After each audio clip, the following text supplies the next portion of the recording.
വിശ്വസിക്കാൻ കഴിയുമോ? പിശാചാൻ രോഗം ഉണ്ടാക്കുന്ന വിശ്വസിക്കാൻ കഴിഞ്ഞിട്ടുണ്ടോ? എന്നിട്ട് വിശ്വസിക്കാതിരുന്നിട്ട് എന്ത് പ്രശ്നമാണ് ഉണ്ടായത്? നിങ്ങളൊന്ന് പറഞ്ഞ സീറ് പാലിക്കൂല ഇത് നമ്മൾ ഈ കാലം വരെ വിശ്വസിച്ചു പോകുന്നു. എന്നിട്ട് എന്ത് പ്രശ്നം അവിടെ ഉണ്ടായത് നിങ്ങൾക്ക് പറഞ്ഞാൽ സീറ് പാലിക്കും എന്നൊരാൾ വിശ്വസിച്ചാൽ എന്താ ഉണ്ടാകാൻ പോണേ? ഉള്ള സമാധാനം പോകും, സ്വസ്ഥത നഷ്ടപ്പെടും. പിന്നെ ഒരു സ്ഥലത്ത് വേറെ സ്ഥലത്തേക്ക് പായേണ്ടി വരും. നമ്മുടെ ആൾക്കാർ അങ്ങനെ പാഞ്ഞുകൊണ്ടിരിക്കില്ലേ പല ആളുകൾ അല്ലെ? ഒരു കേന്ദ്രത്തിൽ വേറെ കേന്ദ്രത്തിലേക്ക്. ഇതിനങ്ങ് തട്ടിമുട്ടലുകൾ ഒഴിവാക്കി കിട്ടാൻ വേണ്ടിയിട്ട് അല്ലേ? തട്ടിമുട്ടലുകൾ ഒഴിവാക്കി കിട്ടാൻ വേണ്ടിയിട്ട് പിശാച് ബാധ ഉണ്ടാകും. പിശാച് ശാരീരികമായി ഉപദ്രവിക്കും അല്ലേ? ഇപ്പൊ ഒരു പുതിയ പ്രസിദ്ധീകരണം, മുസ്ലിം കേരളത്തിലെ ആദ്യത്തെ ഓൺലൈൻ ഇ മാഗസിൻ മനസ്സിലായോ നമുക്ക്? ഇതെന്തിനാ സാധനം അറിയോ? ഇത് ഈ വിഷയം മാത്രം പുറത്തിറക്കാനാണ്. ഏത് അൽ ഇസ്ലാഹ് എന്ന് പറയുന്ന ഒരു സാധനം ഇറങ്ങിക്കൊണ്ടിരിക്കുന്ന ഒരു ക്ഷുദ്രകൃതി ഇറങ്ങിക്കൊണ്ടിരിക്കുന്നുണ്ട്. അതിലെ വാചകങ്ങൾ എനിക്ക് ഈ സദസ്സിന് മുമ്പിൽ വായിക്കാൻ പോലും പറ്റാത്ത വിധം സഭ്യതരമാണ്. അതിരിക്കട്ടെ അതിനുശേഷം അതോടൊപ്പം ഇറക്കിയുള്ള പ്രസിദ്ധീകരണമാണ്. ഇതിന് ശൈത്താൻ കൂടും. വൈകുന്നേരമായി കഴിഞ്ഞാൽ ശൈത്താന്റെ പിശാചിന്റെ തേരോട്ടത്തിന്റെ സമയമാണ്. പുറത്തിറക്കാൻ പാടില്ല കുട്ടികളെ. ആ സന്ധ്യാസമയത്ത് 1 മണിക്കൂർ സമയം എന്തായാലും പുറത്തിറക്കാൻ പാടില്ല, വളരെ അപകടകരമായ സമയമാണ് എന്ന് തുടങ്ങിയിട്ട് എന്തൊക്കെ റുഖിയ ശർഈ അടക്കമുള്ള എന്തൊക്കെ സംഗതികളുണ്ടോ ഇതൊക്കെ അടിച്ചിറക്കുന്ന ഒരു സാധനം. ഇത് പുതിയ സാധനം. എനിക്ക് സൗജന്യമായി ഹിദായത്ത് കിട്ടാൻ വേണ്ടി അയച്ചു തരുന്ന സാധനം ഉണ്ടാവും ഞാൻ കയ്യിൽ വെച്ച്. ഇവിടെ ആൾക്കാർ അങ്ങനെ ഉണ്ടല്ലോ, ഒന്ന് ഹിദായത്ത് കിട്ടിക്കോട്ടെ എന്ന് വിചാരിച്ചിട്ട് അയച്ചു തരാം. ഇപ്പൊ എത്ര സമാധാനത്തിൽ നമ്മളൊക്കെ നടക്കണമെന്ന് ആലോചിച്ചു. ഒരു കണ്ണുകളെയും നമുക്ക് പേടിക്കേണ്ടതില്ല, ഒരു ചേക്കുട്ടിപ്പാപ്പയും ഭയപ്പെടേണ്ടതില്ല, ഒരു സിഹിറിനെയും ഞാൻ ഭയപ്പെടുന്നില്ല, ഒരാൾക്കും ഒരു കൂടോത്രത്തിലൂടെ എന്തെങ്കിലും ഒരു രോഗകൂപത്തിന് പോറലേൽപ്പിക്കാൻ കഴിയും എന്ന് ഞാൻ വിചാരിക്കുന്നില്ല. ഇല്ല. അതെന്താ കാരണം? അല്ലദീന ആമനു വലം യൽബിസു ഈമാനഹും ബിദുൽമിൻ ഉലൈക ലഹുമുൽ അംനു ഫഹും മുഹ്തദൂൻ. എന്താ കാരണം? അല്ലദീന ആമനു വിശ്വാസികളായ ആളുകൾ വലം യൽബിസു ഈമാനഹും ബിദുൽമിൻ അവരുടെ വിശ്വാസത്തോട് ദുൽമ് കൂട്ടിക്കലർത്തിയിട്ടില്ല. എന്താ ദുൽമ് എന്ന് പറഞ്ഞാൽ ശിർക്ക് അല്ലേ? അപ്പൊ ശിർക്ക് കൂട്ടിക്കലർത്താതെ യഥാർത്ഥ വിശ്വാസവുമായി മുന്നോട്ട് നീങ്ങുന്ന ആളുകളെ സംബന്ധിച്ചിടത്തോളം ഉലൈക ലഹുമുൽ അംനു അവർക്ക് നിർഭയത്വം ഉണ്ടാകും, അവർക്ക് സമാധാനം ഉണ്ടാകും, അവർക്ക് സ്വസ്ഥതയുണ്ടാകും, അമ്നുണ്ടാകും. ആർക്ക്? വിശ്വാസത്തിൽ ശിർക്ക് കൂട്ടിക്കലർത്താത്ത ആളുകൾക്ക്. ഇനി പിശാച് ദ്രോഹം വരുത്തി വെക്കും, പിശാച് ശല്യമുണ്ടാക്കും, ശാരീരികമായി ഉപദ്രവിക്കും അല്ലേ? കൂടോത്രക്കാരനെ നമ്മൾ ഉപദ്രവിക്കാൻ കഴിയും. കണ്ണേറ് നമുക്ക് തട്ടിയാൽ അപകടകരമായ അവസ്ഥയുണ്ടാകും, പലതും സംഭവിക്കാം. സിഹിർ മുഖേന മരണം വരെ സംഭവിക്കാം. അതൊക്കെയല്ലേ ഇപ്പൊ വാദം? ജലദോഷം തൊട്ട് മരണം വരെ സംഭവിക്കുന്ന ഇതിലപ്പുറമൊന്നുമില്ലല്ലോ. അതിനേക്കാളും വലിയൊരു വരാനില്ലല്ലോ, മരണത്തേക്കാൾ വലുത് അല്ലേ? ക്യാൻസറും ബാക്കിയൊക്കെ താഴെയാണ്. എല്ലാ ജാതി സംഭവിക്കാന്നാണ്. ഈ ഒരു വിശ്വാസം ഉണ്ടായിക്കഴിഞ്ഞാൽ അമ്നുണ്ടാവില്ല. തൗഹീദിൽ മായം ചേർക്കാത്ത കാലത്തോളം അമ്നുണ്ടാകും. ആ അമ്നുമായിട്ടാണ് മുജാഹിദുകൾ മുന്നോട്ട് പോകുന്നത്. ആ അമ്നാണ് എന്റെ സഹോദരന്മാർ ഇപ്പോൾ ഇവിടെ തകർത്തത്. അപ്പൊ ഞാൻ പറഞ്ഞത്, എന്റെ പ്രിയപ്പെട്ട സഹോദരങ്ങളെ, വിഷയം അല്പം ഗൗരവമുള്ളതാണ്. ഈ അല്ലാഹു അല്ലാത്തവർക്ക് ഗൈബ് അറിയും എന്ന വിശ്വാസം ഇവിടെ വ്യാപകമായി നിലനിന്നിരുന്നു. അതുകൊണ്ടാണ് അന്ധവിശ്വാസങ്ങളിലേക്ക് ആളുകൾ കൂലം കുത്തി ഒഴുകിയത്.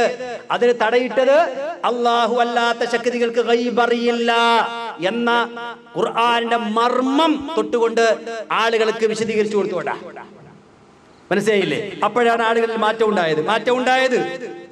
അപ്പൊ നമ്മൾ അങ്ങനെ മുന്നോട്ട് പോയി അള്ളാഹുവിന്റെ അപാരമായ അനുഗ്രഹത്താൽ നിങ്ങൾക്കറിയാം, കേരളത്തിൽ ഇസ്ലാഹി പ്രസ്ഥാനം ഈ വിധം ഇസ്ലാഹി പ്രബോധന പ്രവർത്തനങ്ങളുമായി മുന്നോട്ട് പോയപ്പോ ആളുകളിൽ വലിയ പ്രതീക്ഷയുണ്ടായി, മുസ്ലിം സമുദായത്തിൽ വലിയ മാറ്റങ്ങളുണ്ടായി. ഭൗതികവും ആത്മീയവുമായ വല്ലാത്ത ഉയർച്ചയും വളർച്ചയുമാണ് മുസ്ലിം കേരളത്തിൽ മുജാഹിദ് പ്രസ്ഥാനത്തിന്റെ പ്രവർത്തനങ്ങൾ കാരണമായി ഉണ്ടായത്. അങ്ങനെ മുന്നോട്ട് പോയി 990 കാലഘട്ടം വന്നു. 990 ആയപ്പോ എന്താ നമ്മൾ കണ്ടത്?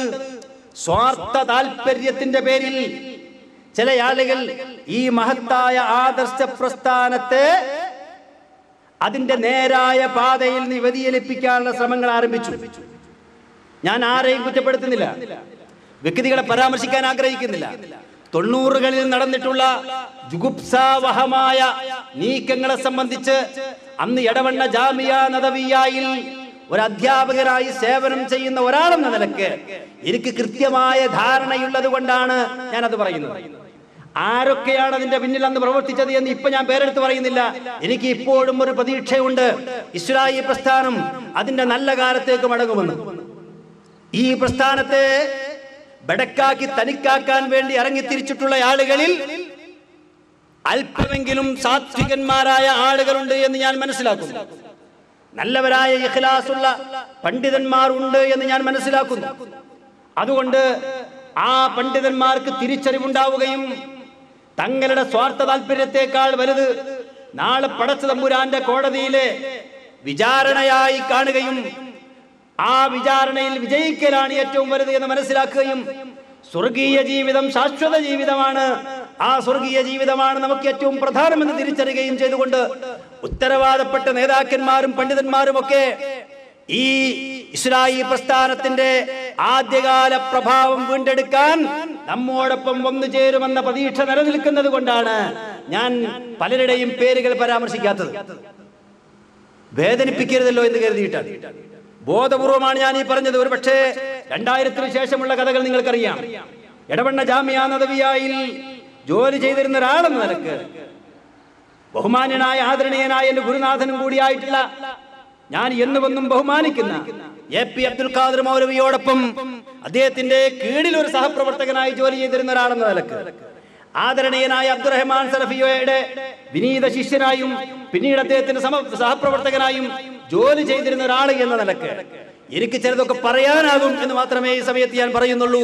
എല്ലാം പറയേണ്ടതില്ലല്ലോ എന്ന നിലക്ക് ഞാൻ ആ ഭാഗം വിട്ടുകളയുകയാണ്. ഞാൻ പറയുന്നത് ഒരു പ്രത്യേകമായ താല്പര്യങ്ങൾ കടന്നു വന്നു.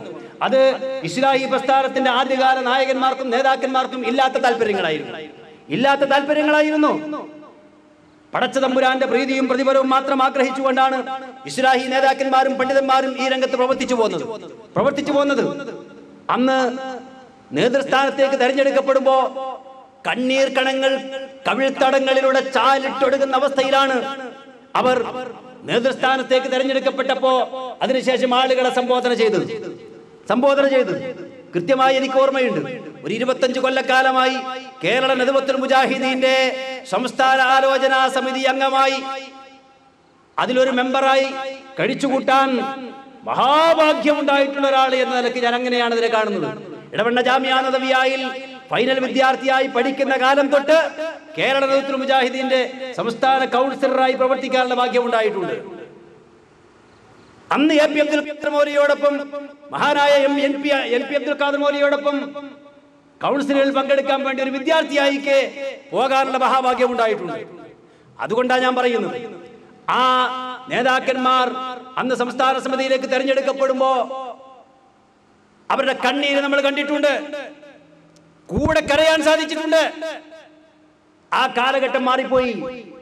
പിന്നീട് നമ്മൾ കാണുന്നത് ഈ മഹത്തായ ആദർശ പ്രസ്ഥാനത്തിന്റെ തണലിൽ നിന്നുകൊണ്ട് നേടാവുന്നതെല്ലാം നേടാനുള്ള, അവിഹിതമായി പോലും നേടാനുള്ള ബോധപൂർവമായ നീക്കങ്ങളും ശ്രമങ്ങളുമാണ്. അതും ഞാൻ വിശദീകരിക്കുന്നില്ല. വിശദീകരിച്ചാൽ വ്യക്തികളെ പരാമർശിക്കേണ്ടതായിട്ട് വരും. അത് ഇഷ്ടപ്പെടാത്ത ആളുകളാണ് നമ്മളെല്ലാവരും. പക്ഷേ അനിവാര്യമായ കാരണത്താലാണ് പലപ്പോഴും എപ്പോഴെങ്കിലുമൊക്കെ വ്യക്തികളെ പരാമർശിക്കേണ്ടി വരുന്നത്. നിങ്ങൾ ക്ഷമിക്കണം. ദീനിന്റെ പേരിൽ മാത്രമാണ്, ഞാൻ ആത്മാർത്ഥമായിട്ടാണ് പറയുന്നത്. ദീനിന്റെ പേരിൽ മാത്രമാണ്. ഒരാളെയും മികഴ്ത്തി കാണിക്കുക എന്നത് നമ്മുടെ ലക്ഷ്യമല്ല. എന്തിനാണ് ആളുകളെ മാനം കെടുത്തുന്നത്? എന്തിനാണ് ആളുകൾ അപമാനിക്കുന്നത്? ഇതൊന്നും ഇസ്ലാമിക പ്രബോധനമല്ലല്ലോ. ഇസ്ലാമിന്റെ സംരക്ഷണത്തിന് വേണ്ടി, തൗഹീദി ആദർശ പ്രബോധനത്തിന്റെ സംരക്ഷണത്തിന് വേണ്ടി മാത്രമാണ് ഞാൻ ഈ കാര്യങ്ങൾ പറയുന്നത്. സൂചിപ്പിച്ചത് ഇങ്ങനെ വളരെ അഭിമാനകരമായ ഒരവസ്ഥയിൽ ഇസ്ലാഹി പ്രസ്ഥാനം മുന്നോട്ട് പോകുമ്പോ ഇതിന് തകർച്ച നേരിടുന്ന ഒരവസ്ഥയിലേക്ക് കൊണ്ടെത്തിച്ചു. പിന്നീട് പ്രശ്നങ്ങളുണ്ടായി. ആ പ്രശ്നങ്ങളൊക്കെ നിങ്ങൾക്കറിയാം, ഞാൻ അതിലേക്ക് കിടക്കുന്നില്ല. ഒറ്റ കാര്യം മാത്രം മതിയല്ലോ. ആ പ്രശ്നങ്ങളൊക്കെ ബോധപൂർവം ഉണ്ടാക്കിയതായിരുന്നുവെന്നും അവരുടെ ഉദ്ദേശ്യ ലക്ഷ്യങ്ങൾ സത്യപൂർണമായിരുന്നില്ല എന്നും സ്വാർത്ഥ താല്പര്യങ്ങളായിരുന്നു അതിന്റെ പിന്നിലെന്നും ഇപ്പോഴെങ്കിലും ബോധ്യപ്പെട്ടില്ലേ? ഇസ്ലാഹി പ്രസ്ഥാനം നെടുക പിളർന്നു. എന്നിട്ട് എന്താ സംഭവിച്ചത്? ഒരു വിഭാഗം ആളുകളെ ആദരണീയനായ നമ്മുടെ നേതാവ് മഹാപണ്ഡിതൻ CP ഉമർ സുല്ലമിയെ പോലുള്ള, ഹുസൈൻ മടവൂർ സാഹിബിനെ പോലുള്ള, അബ്ദുസ്സലാം സുല്ലമിയെ പോലുള്ള, അമ്മാങ്കോ അബൂബക്കർ മൗലവിയെ പോലുള്ള, KK മുഹമ്മദ് സുല്ലമിയെ പോലുള്ള മുജാഹിദ് പ്രസ്ഥാനം എന്നും മനസ്സിൽ താരോലിച്ചുകൊണ്ട് നടന്നിട്ടുള്ള ഇസ്ലാഹി പ്രസ്ഥാനത്തിലെ നായകന്മാരെ തെരുവിലിട്ട് അപമാനിച്ചു. വളരെ മോശമായ രീതിയിൽ അപകീർത്തിപ്പെടുത്തിക്കൊണ്ട് സംസാരിച്ചു. ഉത്തരവാദപ്പെട്ട നേതാക്കന്മാർ അതിനെല്ലാം ഇരുന്നു കൊടുത്തു, എല്ലാവിധ സപ്പോർട്ടും നൽകി, അവർക്ക് ആവശ്യമായ ശമ്പളം കൊടുത്ത് ഗൾഫ് നാടുകളിൽ നിന്ന് ഇസ്ലാമിക പ്രബോധകർ എന്ന നിലക്ക് അവിടുന്ന് ലഭിക്കുന്ന ശമ്പളം ഈ ആളുകൾക്ക് വീതിച്ചു കൊടുത്ത് മുജാഹിദ് സെന്ററിൽ നിന്ന് ഇറക്കി വിട്ടു. നാട് നീള ഓടി നടന്ന് ഇസ്ലാഹി പ്രസ്ഥാനത്തിലെ നേതാക്കന്മാരെയും നായകന്മാരെയും തെറി വിളിച്ചു, വളരെ മോശമായി അപമാനിച്ചു. എല്ലാവർക്കും അറിയാവുന്ന സംഗതിയാണ്. മുന്നോട്ട് പോയി എന്താ കണ്ടത്? അന്ന് ഇസ്ലാഹി പ്രസ്ഥാനത്തിലെ നേതാക്കന്മാർക്കെതിരെ ആരോപിച്ച ആരോപണം ആദർശ വ്യതിയാനമായിരുന്നു.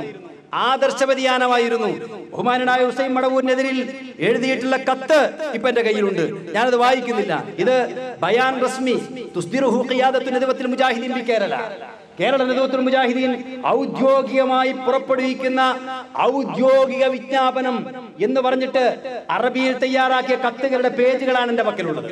ഇതിൽ ബഹുമാനനായ ഹുസൈൻ മടവൂരിനെ സംബന്ധിച്ച് ഒരിക്കലും ഒരു മുസ്ലിമിന് പറയാൻ പറ്റാത്ത ആരോപണങ്ങൾ ഇതിൽ നിരത്തി വച്ചിരിക്കുന്നു.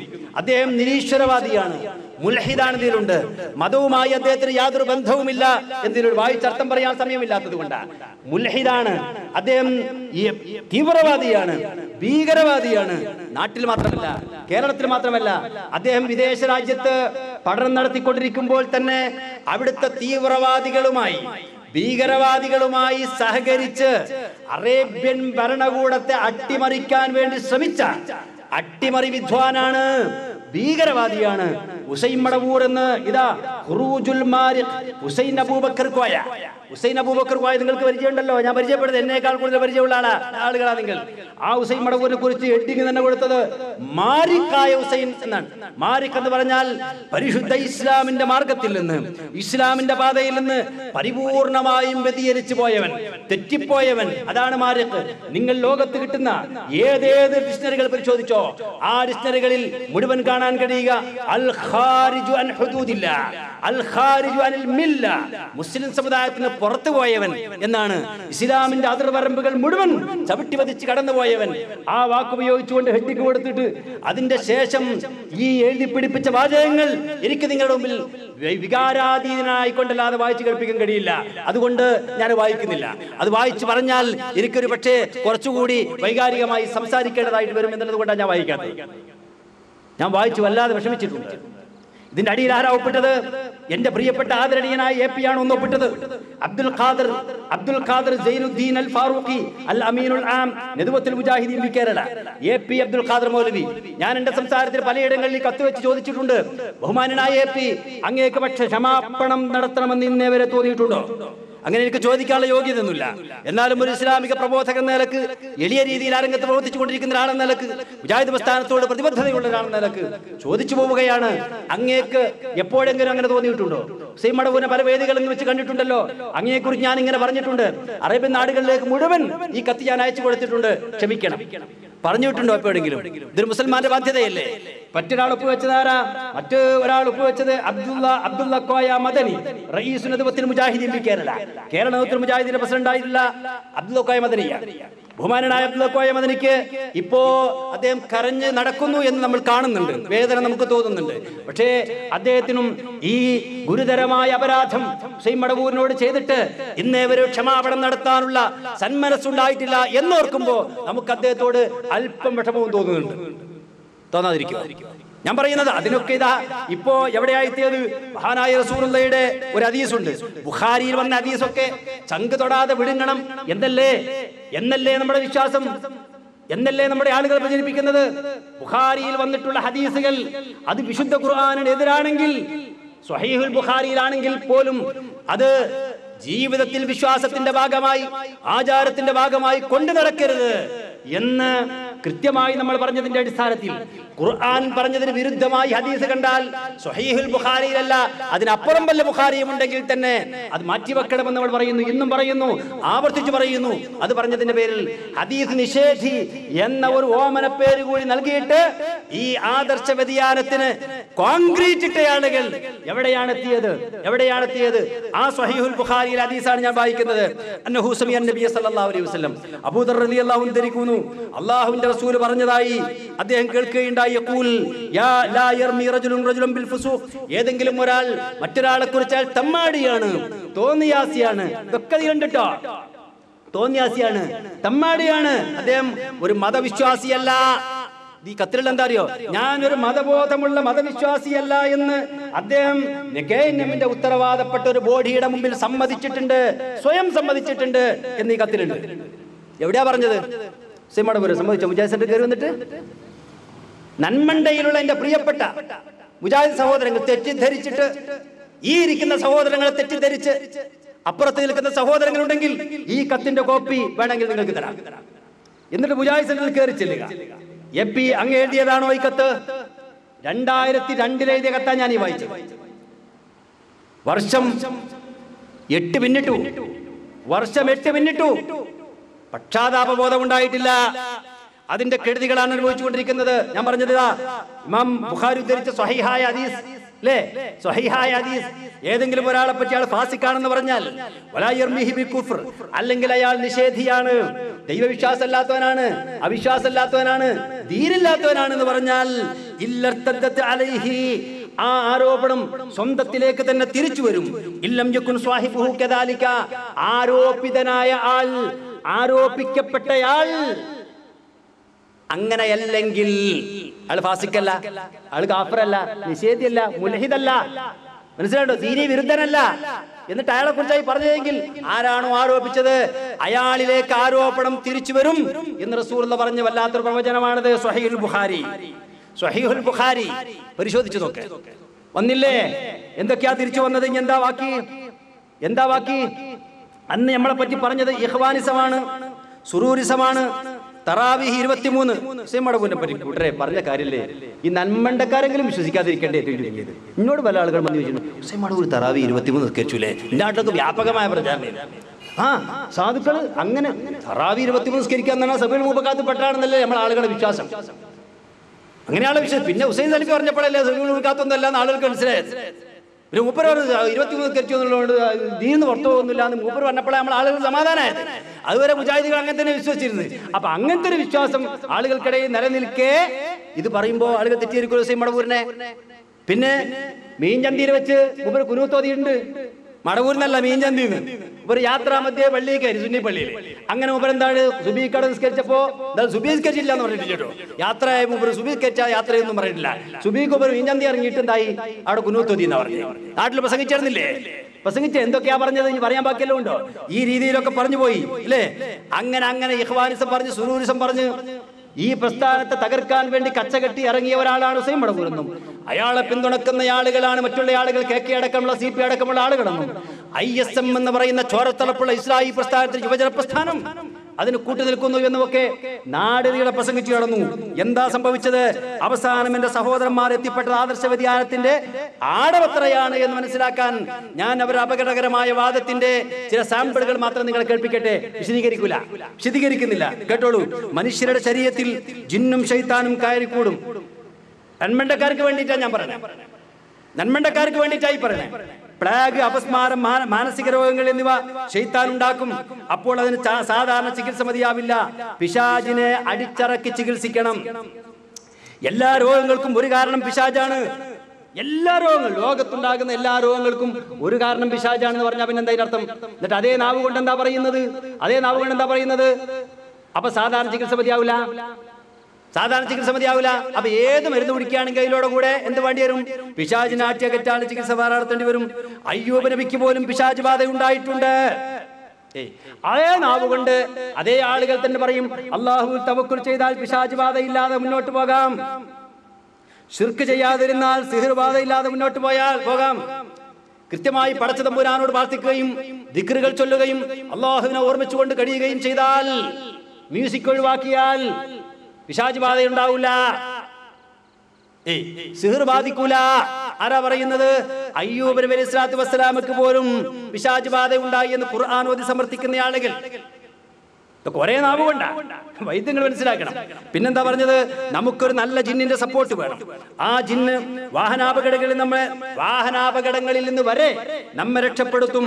സുബ്ഹിക്ക് ഉറങ്ങിക്കിടക്കുന്ന ഒരാളെ ആ നല്ല ജിന്നിന്റെ സപ്പോർട്ടുള്ള ആളാണെങ്കിൽ ആ സഹോദരനായ ജിന്ന് വന്ന് വിളിച്ചുണർത്തും. അതേപോലെ ജിന്നുകൾ പാമ്പിന്റെയും പൂച്ചയുടെയും രൂപത്തിൽ കോലം മാറി വരും. പാമ്പിന്റെയും പൂച്ചയുടെയും രൂപത്തിൽ കോലം മാറി വരും. അതിന് ബഹുമാനായ അബ്ദുസ്സലാം സുലൈമി ചോദിച്ചൊരു ചോദ്യമുണ്ട്, ഇതുവരെ മറുപടി അറിഞ്ഞിട്ടില്ല. അങ്ങനെയാണെങ്കിൽ എന്താ ഫ്ലൈറ്റിൽ പാമ്പിനെ കാണാത്തത്?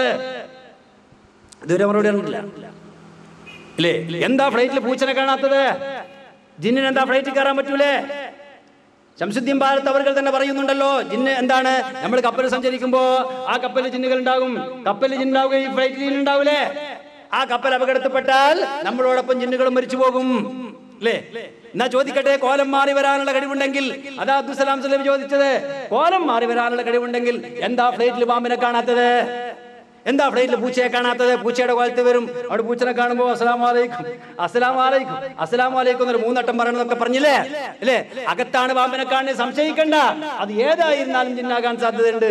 നല്ല പോലെ ശ്രദ്ധിക്കണം. അതുകൊണ്ട് സലാം പറയണം, ബഹുമാനപ്പെട്ടവരോട് കയറി ഇരിക്കാൻ വേണ്ടി പറയണം അല്ലേ? ഷെയറിട്ട് കൊടുക്കണം, സൽക്കരിക്കണം.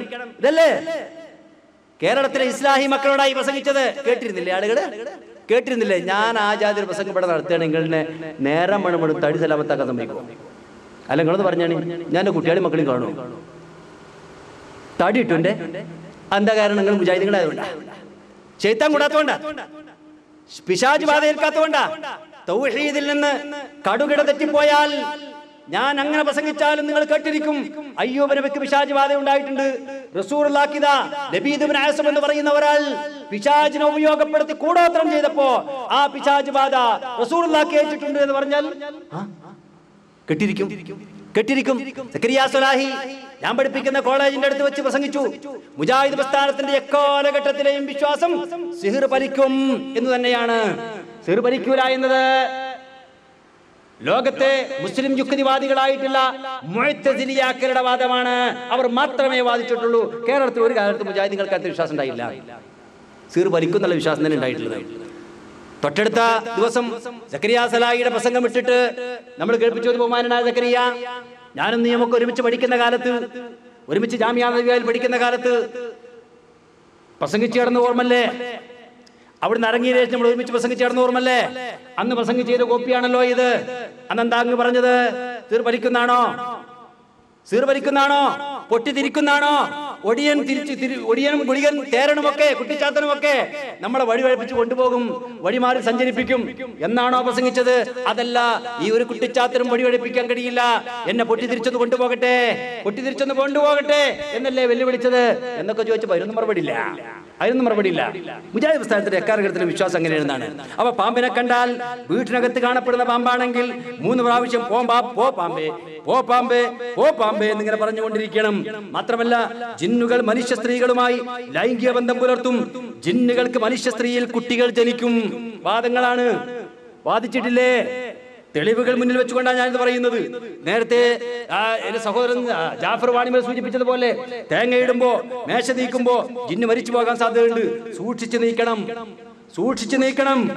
അതേപോലെ കല്ലെറിയുമ്പോ, വെടിവീശുമ്പോ, ചുടുവെള്ളം പുറത്തേക്ക് ഒഴിക്കുമ്പോ ജിന്നിന്റെ ശരീരത്തിൽ തട്ടാൻ സാധ്യതയുണ്ട്.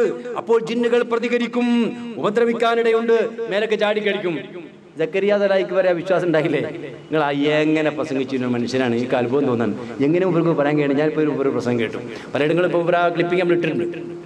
ഇവർ പറയാം, ഇവരെ വീട്ടിൽ കൊണ്ടുപോയിട്ട് പിശാച് ബാധ ഏറ്റ ഒരാളെ ചികിത്സിക്കുക. ഇവരെ പറയാം, ഒരാൾക്ക് പിശാച് ബാധ ഏറ്റാണെന്ന് എനിക്ക് തോന്നി, എനിക്ക് ബോധ്യപ്പെട്ടു.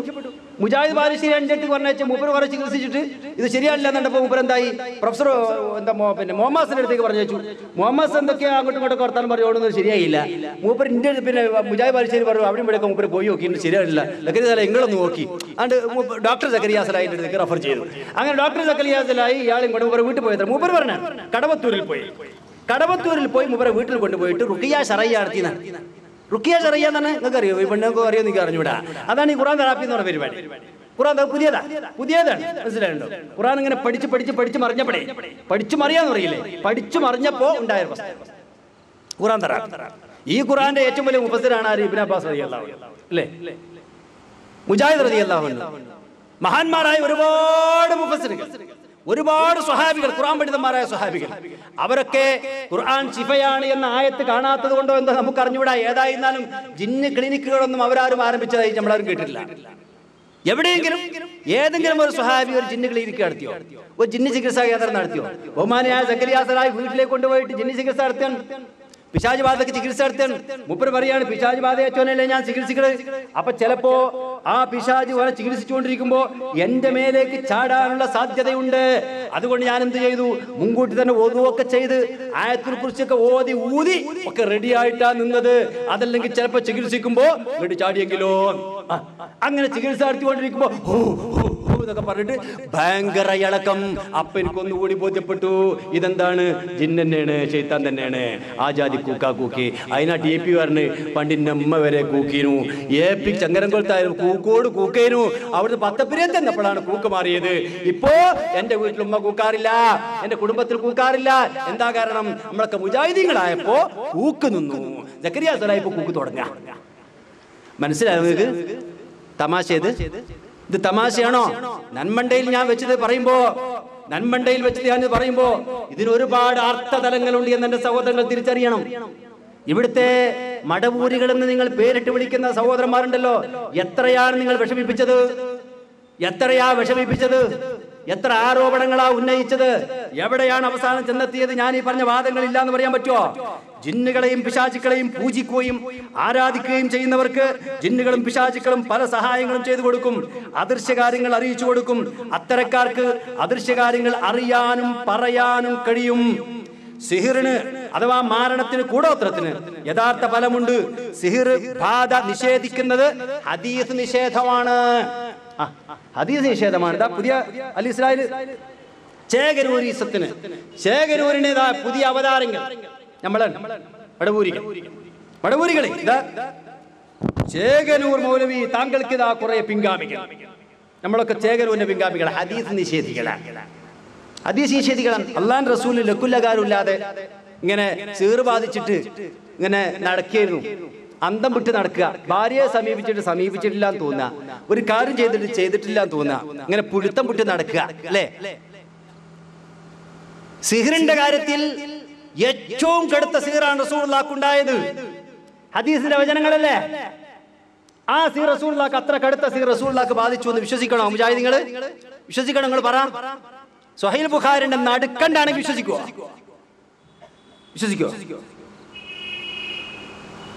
വളരെ കൃത്യമായി സഹോദരങ്ങൾ മനസ്സിലാക്കണം. അവസാനിച്ചില്ല. ഇതാ സിഹിർ മുഖേന ചെറുതും വലുതുമായ രോഗങ്ങൾ വരാം, മരണം വരെ സംഭവിക്കാം. പിശാചിനെ സേവിക്കുന്നവർക്ക് എത്ര വലിയ അത്ഭുതങ്ങളും ചെയ്ത് കാണിക്കാൻ കഴിയും. അന്തരീക്ഷത്തിൽ HMT വാച്ച് എടുത്തു കൊടുക്കാനും ജർമ്മനിയിൽ നിന്ന് അരമണിക്കൂർ കൊണ്ട് മരുന്ന് വെച്ചു കൊടുക്കാനും കഴിയും. മഗ്‌രിബിന് ശേഷം കുട്ടികളെ വീട്ടിൽ പുറത്തിറക്കാൻ പാടില്ല. ഈ വിശ്വാസം നിങ്ങൾ ആരെങ്കിലും കുട്ടികളെ കൊണ്ടുവരുമോ? നിങ്ങളെന്ന് പറഞ്ഞാണേ അതൊക്കെ പറ്റുമോ? മുജാഹിദീങ്ങളോടല്ലേ ഈ പറയണേ? ഈ പുസ്തകത്തിൽ ഇപ്പോഴും ഇത് ഏറ്റവും പുതിയതാണ്. ഈ ലക്കം, പുതിയ ലക്കം, ഈ സൽസബിൽ മനസ്സിലാണോ ഇതിലുള്ളത്? ആ ചങ്ങായിമാർ കുട്ടികളെ കൊണ്ട് വേദന പോകാൻ പറ്റുമോ? ഡോക്ടറെ അടുത്ത് പോകാൻ പറ്റുമോ? എന്തിനാ പുറത്തിറങ്ങാൻ പറ്റുമോ? വാതിലടക്കുക, മോന്തിയായ വാതിലടച്ചെങ്കിൽ അടച്ചില്ലെങ്കിൽ പിശാചുകൾ. നമ്മൾ പുറത്തിറങ്ങിയിട്ട് നമ്മളെ കൂടെ അതിഥികൾ വരികയാണെങ്കിൽ അതിഥികളോടൊപ്പം പിശാചു ഉണ്ടാവും അല്ലേ? ആ വാതിലടച്ചാ പിശാചുകൾ, തുറന്നിട്ടാ കയറും, അടച്ചാ കയറൂല. എന്തായി പറയുന്നത്? അപ്പൊ അടച്ചാ കയറാത്ത ശൈത്താൻ ഏതാ? ആ ശൈത്താനെ മനസ്സിലാക്കാൻ കഴിയണ്ടേ? അത് മനസ്സിലാക്കാൻ കഴിയണ്ടേ? അടച്ചാ കയറാത്ത ശൈത്താൻ ഏതാ? വാതിലടച്ചാ പോണ ശൈത്താൻ ഏതാ? കയറാൻ പറ്റാത്ത ശൈത്താൻ ഏതാ? കൂട്ടരെന്ന റൂമിന്റെ ഉള്ളില് എല്ലാം ബന്ധാക്കിയിട്ട് AC റൂമാണ്, ഒരു സാധനം കിടക്കൂല, ഒരു കൊതു പോലും കിടക്കൂല. ശൈത്താൻ കിടക്കുക അടച്ചിട്ട റൂമിലാ സകല ചെയ്താൻ വഴി നടക്കണേ. അന്തല്ലാതെ എന്തെങ്കിലും പറയാ? എന്ത് പൊട്ടത്തരായി പറയണേ? പ്രായോഗികാണ്ടേ? ഖിയാമത്ത് നാൾ വരേക്കും നിലനിൽക്കേണ്ട മത ഇസ്ലാം മതം. ഇവന്മാരുടെ പോയത്തരത്തിനും പൊട്ടത്തരത്തിനും നിന്ന് കൊടുക്കേണ്ട മതമല്ല. അറിയോ? ഈ ജാതി പൊട്ടത്തരം വിളിച്ചു പറഞ്ഞാൽ എന്താ സംഭവിക്കാൻ വേണ്ടി പോണേ? ഇസ്ലാമിന് അഡ്രസ് ഉണ്ടാവില്ല സഹോദരന്മാരെ. വേദന കൊണ്ടാ ഞാൻ ഈ പറയണേ. ഇസ്ലാമിന് അഡ്രസ് ഉണ്ടാകുമോ? നിങ്ങളെങ്ങനെ ഇസ്ലാമിക പ്രബോധനം നടത്തുക? എം അക്ബറോട് ചോദിച്ചല്ലോ ഒരു ക്രിസ്ത്യൻ പാതിരി, എന്ത് നിങ്ങളുടെ പ്രവാചകന് ഇങ്ങനെ എന്താ പറയാ ഈ മന്ത്രവാദം നടത്തിയിട്ട് മന്ത്രവാദമേറ്റിട്ട് അദ്ദേഹം ഇങ്ങനെ ചെയ്തിട്ടില്ല എന്ന് തോന്നി, പറഞ്ഞിട്ടില്ല എന്ന് തോന്നി, ഭാര്യമാരെ സമീപിച്ചില്ല എന്ന് തോന്നി, ബുഖാരി ഇത്ര നമ്പർ ലക്കം എന്നൊക്കെ പറഞ്ഞിട്ട് ഉപ്പരിങ്ങനെ പറയാം പാതിരി, മനസ്സിലുണ്ടോ? അക്ബറും കെട്ടി നിരങ്ങിയിട്ട് ഈ വാദത്തിന് മറുപടി വരെ കഴിയണ്ടേ? നമ്മളോട് ചോദിച്ചോട്ടെ, ഏത് വാതിരി എന്ന് ചോദിച്ചാൽ നമ്മൾ മറുപടി അറിയില്ലേ? മറുപടി അറിയില്ല. അല്ലാഹു റസൂൽ സീർ വാദിച്ചിട്ട് ഇങ്ങനെ കണ്ട് മന്ത്രവാദം ഏറ്റിട്ട് പിശാച് വാദിച്ചിട്ട് അങ്ങനെ ഉണ്ടായി എന്നൊക്കെ പറഞ്ഞാൽ അക്ബർ സാഹിബ് മറുപടി അറിയില്ല. അള്ളാഹുവിന്റെ റസൂൽ അങ്ങനെ മന്ത്രവാദം നടത്തിയിട്ടില്ല. റസൂലിന്റെ കാലഘട്ടത്തിൽ മന്ത്രവാദം ഉണ്ടായിരുന്നു. ഒക്കെ പറഞ്ഞിട്ട് എന്തൊക്കെയോ പറഞ്ഞിട്ട് എന്താ പറഞ്ഞത് മൂപ്പർക്ക് മനസ്സിലായില്ല, സദസ്സിന് മനസ്സിലായില്ല, പാതിരിക്ക് മനസ്സിലായില്ല. എത്ര പറഞ്ഞിട്ട് മനസ്സിലായില്ല. എന്താ കാരണം? അങ്ങനെ മനസ്സിലാകാതെ പറയേണ്ട ഒരാളല്ലല്ലോ എം അക്ബർ സാഹിബ്. കൃത്യമായി ആളുകൾക്ക് മനസ്സിലാക്കി കൊടുക്കാൻ കഴിവുള്ള ആളാണ് എം അക്ബർ സാഹിബ്. ഇസ്ലാമിന്റെ മാർഗത്തിൽ ഏറെ സേവനം ചെയ്തുകൊണ്ടിരിക്കുന്ന ആളാണ് അദ്ദേഹം എന്ന് മനസ്സിലാക്കുന്ന ഒരാളാണ് ഞാൻ. പക്ഷെ അദ്ദേഹത്തിന് യഥാർത്ഥ ദീനിന്റെ പാതയിൽ വ്യതിചലിച്ചപ്പോ, ചില ആളുകളുടെ പ്രതിബദ്ധതയും കടപ്പാടും വർദ്ധിച്ചപ്പോ, ഇസ്ലാമിനെ അംഗീകരിക്കാത്ത എതിർക്കുന്ന ആളുകളുടെ ചോദ്യങ്ങൾക്ക് മുമ്പിൽ ഉത്തരം മുട്ടേണ്ടി വന്നു എന്നാണ് ഞാൻ പറഞ്ഞത്. അങ്ങനെ വാദങ്ങൾ പിന്നെയും പോയി എവിടെ എത്തി? വാതിലുകൾ സന്ധ്യാസമയത്ത് തുറന്നിടാൻ പാടില്ല, പിശാച് കയറിക്കൂടും, ജിന്നുകളും മനുഷ്യ സ്ത്രീകളും തമ്മിൽ വിവാഹം വരെ നടത്താം. ഇതിന് ഖുർആനും സുന്നത്തിനും പ്രകൃതിക്കുമെതിരല്ല. അല്ലേ? ഇരുവേറ്റി അബ്ദുറഹ്മാൻ സാഹിബ് അപ്പുറത്തുള്ള ആളാ. ഉബനായി ഇരുവേറ്റി ഇപ്പോഴും അപ്പുറത്തന്നെയാണ്. അവിടെ എഴുത്തുകാരനാണ്, പണ്ഡിതനാണ്, പ്രാസംഗികനാണ്, ഒക്കെയാണ് അയാൾ. ഇതാ സക്കരിയ സലായിക്കെതിരെ എഴുതിയ പുസ്തകത്തിന്, അന്ധവിശ്വാസത്തിലേക്ക് ഒരു പിൻവഴി എന്ന് പറയുന്ന പുസ്തകത്തിന് അവതാരിക എഴുതി കൊടുത്താണ്. അദ്ദേഹം പറയുന്നത് സക്കരിയ സലായി ബിംബങ്ങൾ സംസാരിക്കുന്നു പറയുന്ന ആളാ. സക്കരിയ സലായി ബിംബങ്ങൾ, വിഗ്രഹങ്ങൾ പാല് കുടിക്കുന്നു പറഞ്ഞ ആളാ, പ്രസംഗിച്ച ആളാണ്. അത് ശിർക്കല്ലെങ്കിൽ പിന്നെ എന്താണ്? ഇബ്രാഹിം നബി അലൈഹി സ്വലാത്തു വസ്സലാമിന്റെ കാലഘട്ടത്തിലെ മുശ്രിക്കുകൾ പോലും വിഗ്രഹങ്ങൾ സംസാരിക്കൂല എന്ന് പറഞ്ഞിട്ടുള്ള ആളുകളാണ്. സക്കരിയ സലായി സംസാരിക്കുമെന്ന് പറയുന്ന ആളാണ്. അപ്പൊ അദ്ദേഹം ശിർക്ക് ചെയ്യുന്നു എന്ന് പറഞ്ഞാൽ എന്താണ് അത്ഭുതം എന്നാണ് അദ്ദേഹം ചോദിക്കുന്നത്. അല്ലേ? എവിടെ എത്തിയത്? ഇതാരാ പറയുന്നത്? പുസ്തകം ആരിറക്കിയതാ? ഏതെങ്കിലും ഒരു മടവൂരി ഇറക്കിയതല്ലോ. കൃത്യമായി നമുക്കറിയാം. അപ്പൊ ഞാൻ പറഞ്ഞു വന്നത്, ഇങ്ങനെ അപകടം പിടിച്ച ഒരുപാട് വാദങ്ങൾ അങ്ങനെ പറഞ്ഞത് കൊണ്ടുപോകും. ഞാൻ വിശദീകരിക്കുന്നില്ല, അവസാനിപ്പിക്കാൻ വേണ്ടി പോകാൻ. ഇതൊക്കെ ഇങ്ങനെ വാദിച്ച് ഞാൻ ആദർശ വ്യതിയാനം നേരെ തിരിച്ചടിച്ചു, സ്വന്തം നെഞ്ചിലേക്ക് തറച്ചു ഒപ്പം കിടന്ന് പടക്കുകയാണ്. ആ പടക്കലിന്റെ ഭാഗമായി കേരളത്തിൽ അങ്ങോളം ഇങ്ങോളം ബഹുമാന്യരായ പണ്ഡിതന്മാർ കൺവെൻഷനുകൾ വിളിച്ചു കൊണ്ടിരിക്കുന്നു. അനുയായികളെ വിളിച്ചുകൊണ്ട് വിശദീകരിച്ചു കൊടുക്കുന്നു. മക്കളെ, തെറ്റുപറ്റി പോയിട്ടുണ്ട്, ഇനി ഇത് പറയാതിരിക്കാൻ കഴിയില്ല. 2 കൊല്ലായിട്ട് നമുക്ക് വേറൊരു പണി നടക്കണില്ല, ഒരു ദൈവാപ്രവർത്തനം നടക്കുന്നില്ല, ഒരു ആലോചന നടക്കുന്നില്ല. എപ്പ കൂടിയാലും നമ്മുടെ പണ്ഡിതന്മാർക്കും നേതാക്കന്മാർക്കും ഈ വിഷയം, ചെയ്ത്താൻ വിഷയം ചർച്ച ചെയ്യാനേ നേരുള്ളൂ, ജിന്ന് വിഷയം ചർച്ച ചെയ്യാനേ നേരുള്ളൂ, സിഹർ വിഷയം ചർച്ച ചെയ്യാനേ നേരുള്ളൂ. അതുകൊണ്ട് ഇതിപ്പോഴെങ്കിലും നമ്മൾ തുറന്നു പറയാൻ നിർബന്ധിതരാണ്. അച്ചടക്ക നടപടി എടുക്കേണ്ടി വരും. നിർത്താണികൾ എടുക്കാൻ കഴിയൂല. മടവൂരിനെതിരിൽ CP-ക്ക് അച്ചടക്കം എടുക്കാൻ നല്ല സുഖമില്ലായിരുന്നോ? ഇല്ലേ? കഴിയില്ല എന്ന് പറഞ്ഞ ബോധപൂർവം തന്നെ കഴിയില്ല. അത് എടുത്താൽ വിവരം ഉണ്ടാവില്ല. ഇപ്പൊ തന്നെ ഏകദേശം വിവരം അറിഞ്ഞുകൊണ്ടിരിക്കുന്നുണ്ട് പരസ്പരം. എന്റെ നാടാണ് മഞ്ചേരി ഇസ്രായേൽ ക്യാമ്പസ് നമ്മുടെ നിയന്ത്രണത്തിലായിരുന്നു. അധികാരവും സ്വാധീനവും പണത്തിന്റെ പിമ്പരൊക്കെ ഉപയോഗിച്ചുകൊണ്ട് അത് ഒരു വിഭാഗം മറ്റേ വിഭാഗം ആളുകൾ പിടിച്ചടക്കി. ഇപ്പൊ എന്താണ് നടക്കുന്നത്? അടിയാ. മറ്റേ വിഭാഗത്തിൽപ്പെട്ട നമ്മൾ ആൾക്കാരോട് പറയാ, അധികം താമസിയാതെ പൊട്ടാൻ പോകുകയാണ്.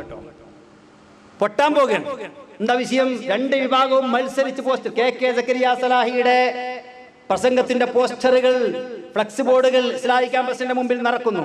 മറ്റുള്ളവരുടെ പോസ്റ്ററുകൾ അഥവാ ഔദ്യോഗിക വിഭാഗത്തിന്റെ പോസ്റ്റർ ഒട്ടിച്ചാൽ അത് നിലം തൊടാതെ ജിന്നുകൾ കൊണ്ടുപോകുന്നു. കാണുന്നില്ല, സാധനം തന്നെ കാണില്ല. അവസാനം അനുയായി വൃന്ദത്തോടു കൂടി വന്ന് ഒട്ടിക്കട, ഒന്ന് പറിക്കട് കാണട്ടെ, ഒട്ടിപ്പിക്കാൻ. അങ്ങനെ താഴെ നിലയിൽ ഒരു വിഭാഗത്തിന്റെ യോഗം, അതിന്റെ നേരെ മുകളിലെ നിലയിൽ മറ്റൊരു വിഭാഗത്തിന്റെ യോഗം ഇപ്പൊ നടന്നുകൊണ്ടിരിക്കുന്നു എന്നാണ് ഞാൻ പറയുന്നത്. ആ ഇസ്ലാമിക് ക്യാമ്പസ് പള്ളിയിൽ ഏറെക്കാലം ഖുതുബ നടത്തിയിട്ടുള്ള ഒരാളാണ് ഞാൻ. ഖുതുബ നടത്തിക്കൊണ്ടിരിക്കുന്ന ആ സമയത്ത് മിമ്പറിൽ നിന്ന് എന്നെ പിടിച്ചിറക്കിയിട്ട് ആ സ്ഥാനത്ത് ഞമ്മന്റെ ആളുകൾ അവരോധിച്ച ആളുകളാണ് അവർ. അറിയോ? പിന്നെന്താ സംഭവിച്ചത്? തൗഹീദിന്റെ മിമ്പർ സിഹറിന്റെ മിമ്പറായി മാറി. പിശാചിനെയും ജിന്നിനെയും ഭയപ്പെടുന്ന മിമ്പറായി മാറി.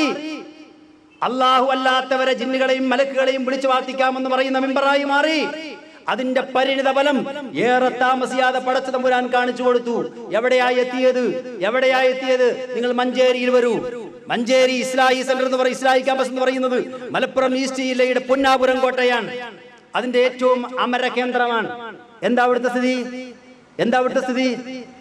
ഈസ്റ്റ് ജില്ലയിൽ തെരഞ്ഞെടുപ്പ് നടന്നല്ലോ. എന്റെ പ്രിയപ്പെട്ട സഹോദരങ്ങൾ ചിന്തിക്കണം. തെരഞ്ഞെടുപ്പ് നടന്നു. എന്താ ഉണ്ടായത്? ഒരു വിഭാഗം ആളുകൾക്ക് 133, മറ്റേ വിഭാഗത്ത് 137, 169. ഏതാനും വോട്ടുകളുടെ ഭൂരിപക്ഷത്തോടു കൂടി അത്ഭുതകരമായി രക്ഷപ്പെട്ടു. ഇതെന്താ സംഭവിക്കുന്നത്? മടവൂരികളും അല്ലാത്തവരും തമ്മിലുള്ള തെരഞ്ഞെടുപ്പല്ല, മത്സരമല്ല ഈ നടക്കുന്നത്. എവിടേക്കായി എത്തിയത്? കോഴിക്കോട് എന്താ നടന്നത്? കാസർഗോഡ് എന്താ നടന്നത്?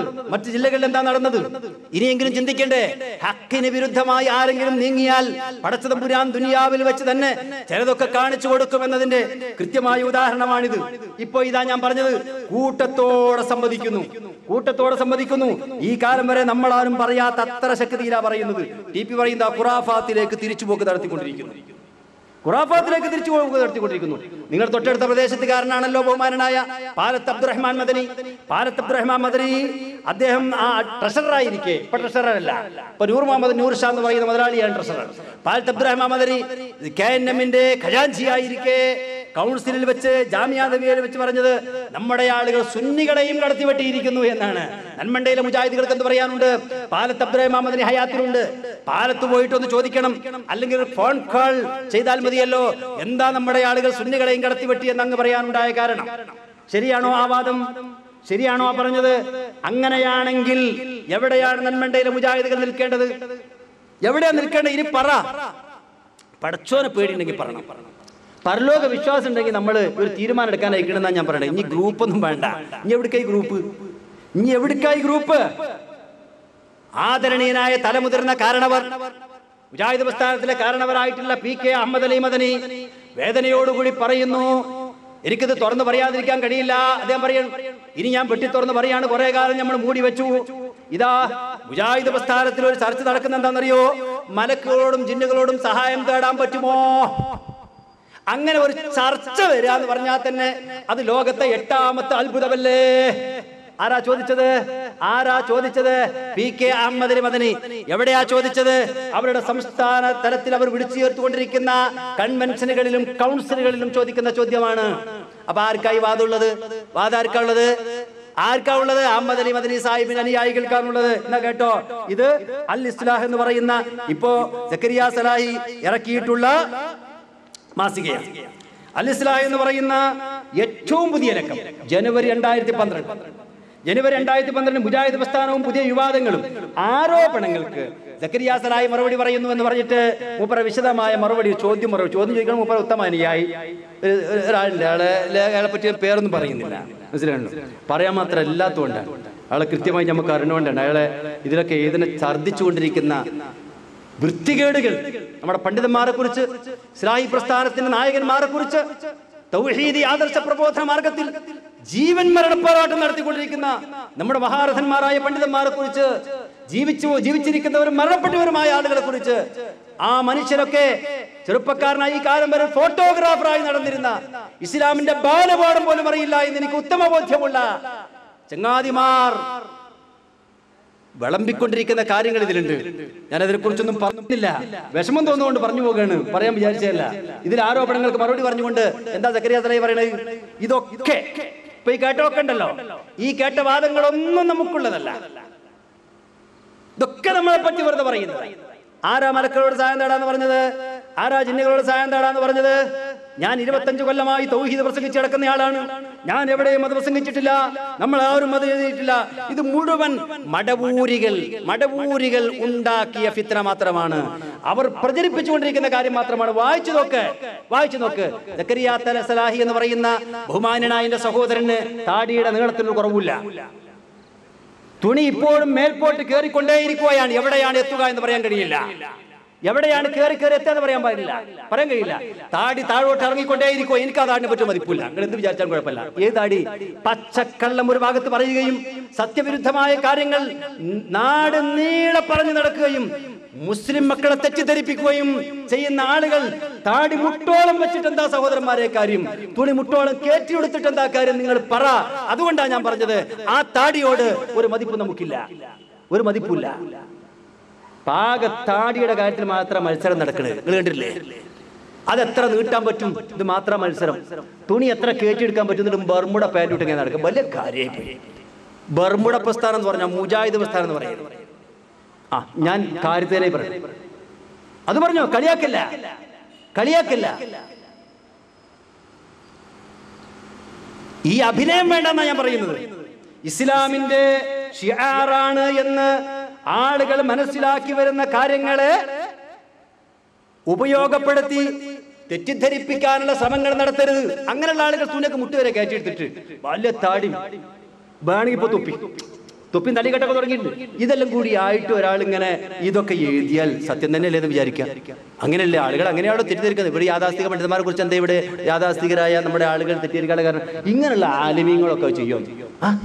ഇങ്ങനെയുള്ള ആലിമീങ്ങളൊക്കെ ചെയ്യോ? അവർക്കൊക്കെ ഇങ്ങനെ പറഞ്ഞിട്ട് വേണോ? ഇപ്പൊ വളരെ പ്രമുഖനായ ഒരാൾ, ഞാൻ വിദേശത്ത് ചെന്നപ്പോ അവിടെ വളരെ പ്രമുഖനായ ഒരു വലിയ പണക്കാരനായിട്ടുള്ള ഒരാളാണ്.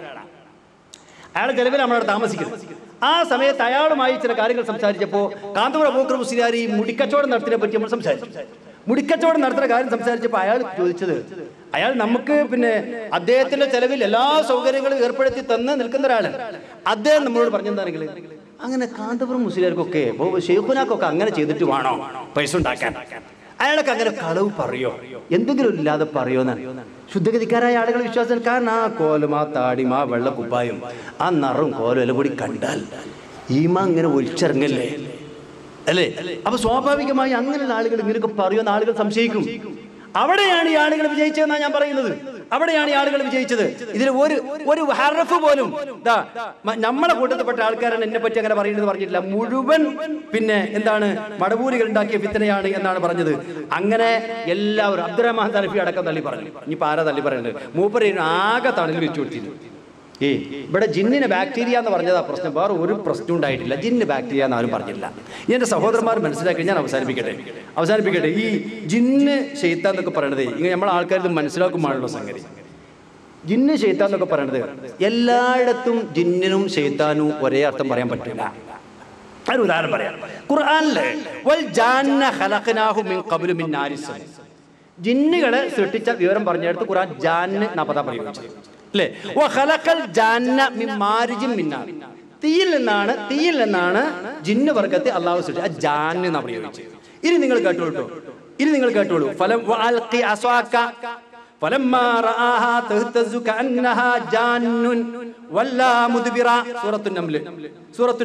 എന്താ പറഞ്ഞ? മൂസാ നബിന്റെ മുഅ്ജിസത്ത് പറയാം. മൂസ താങ്കളുടെ കയ്യിലുള്ള വടി നിലത്തിടൂ അല്ല പറയാൻ. അങ്ങനെ നിലത്തിട്ടപ്പോ അതിങ്ങനെ എഴയാൻ തുടങ്ങി. ഏതുപോലെ എന്താണ് അർത്ഥം പറയാ? ജിന്നുകളെ പോലെ എന്നാണോ? ആണോ? സർപ്പത്തെ പോലെ എന്നാണ്. അപ്പൊ ജാന്നുൻ എന്ന പദത്തിന് അവിടെ എന്താ അർത്ഥം? സർപ്പം എന്നാണ്. അതിന്റെ അർത്ഥം ജിന്നുകൾ സർപ്പത്തിന്റെ കോലത്തിൽ വരുന്ന അല്ല. ജാന്ന് എന്ന പദത്തിന് അറബി ഭാഷയിൽ അങ്ങനെ ജിന്ന്, സാക്ഷാൽ ജിന്ന് എന്നർത്ഥമുള്ള പോലെ തന്നെ സർപ്പം എന്നർത്ഥമുണ്ട്.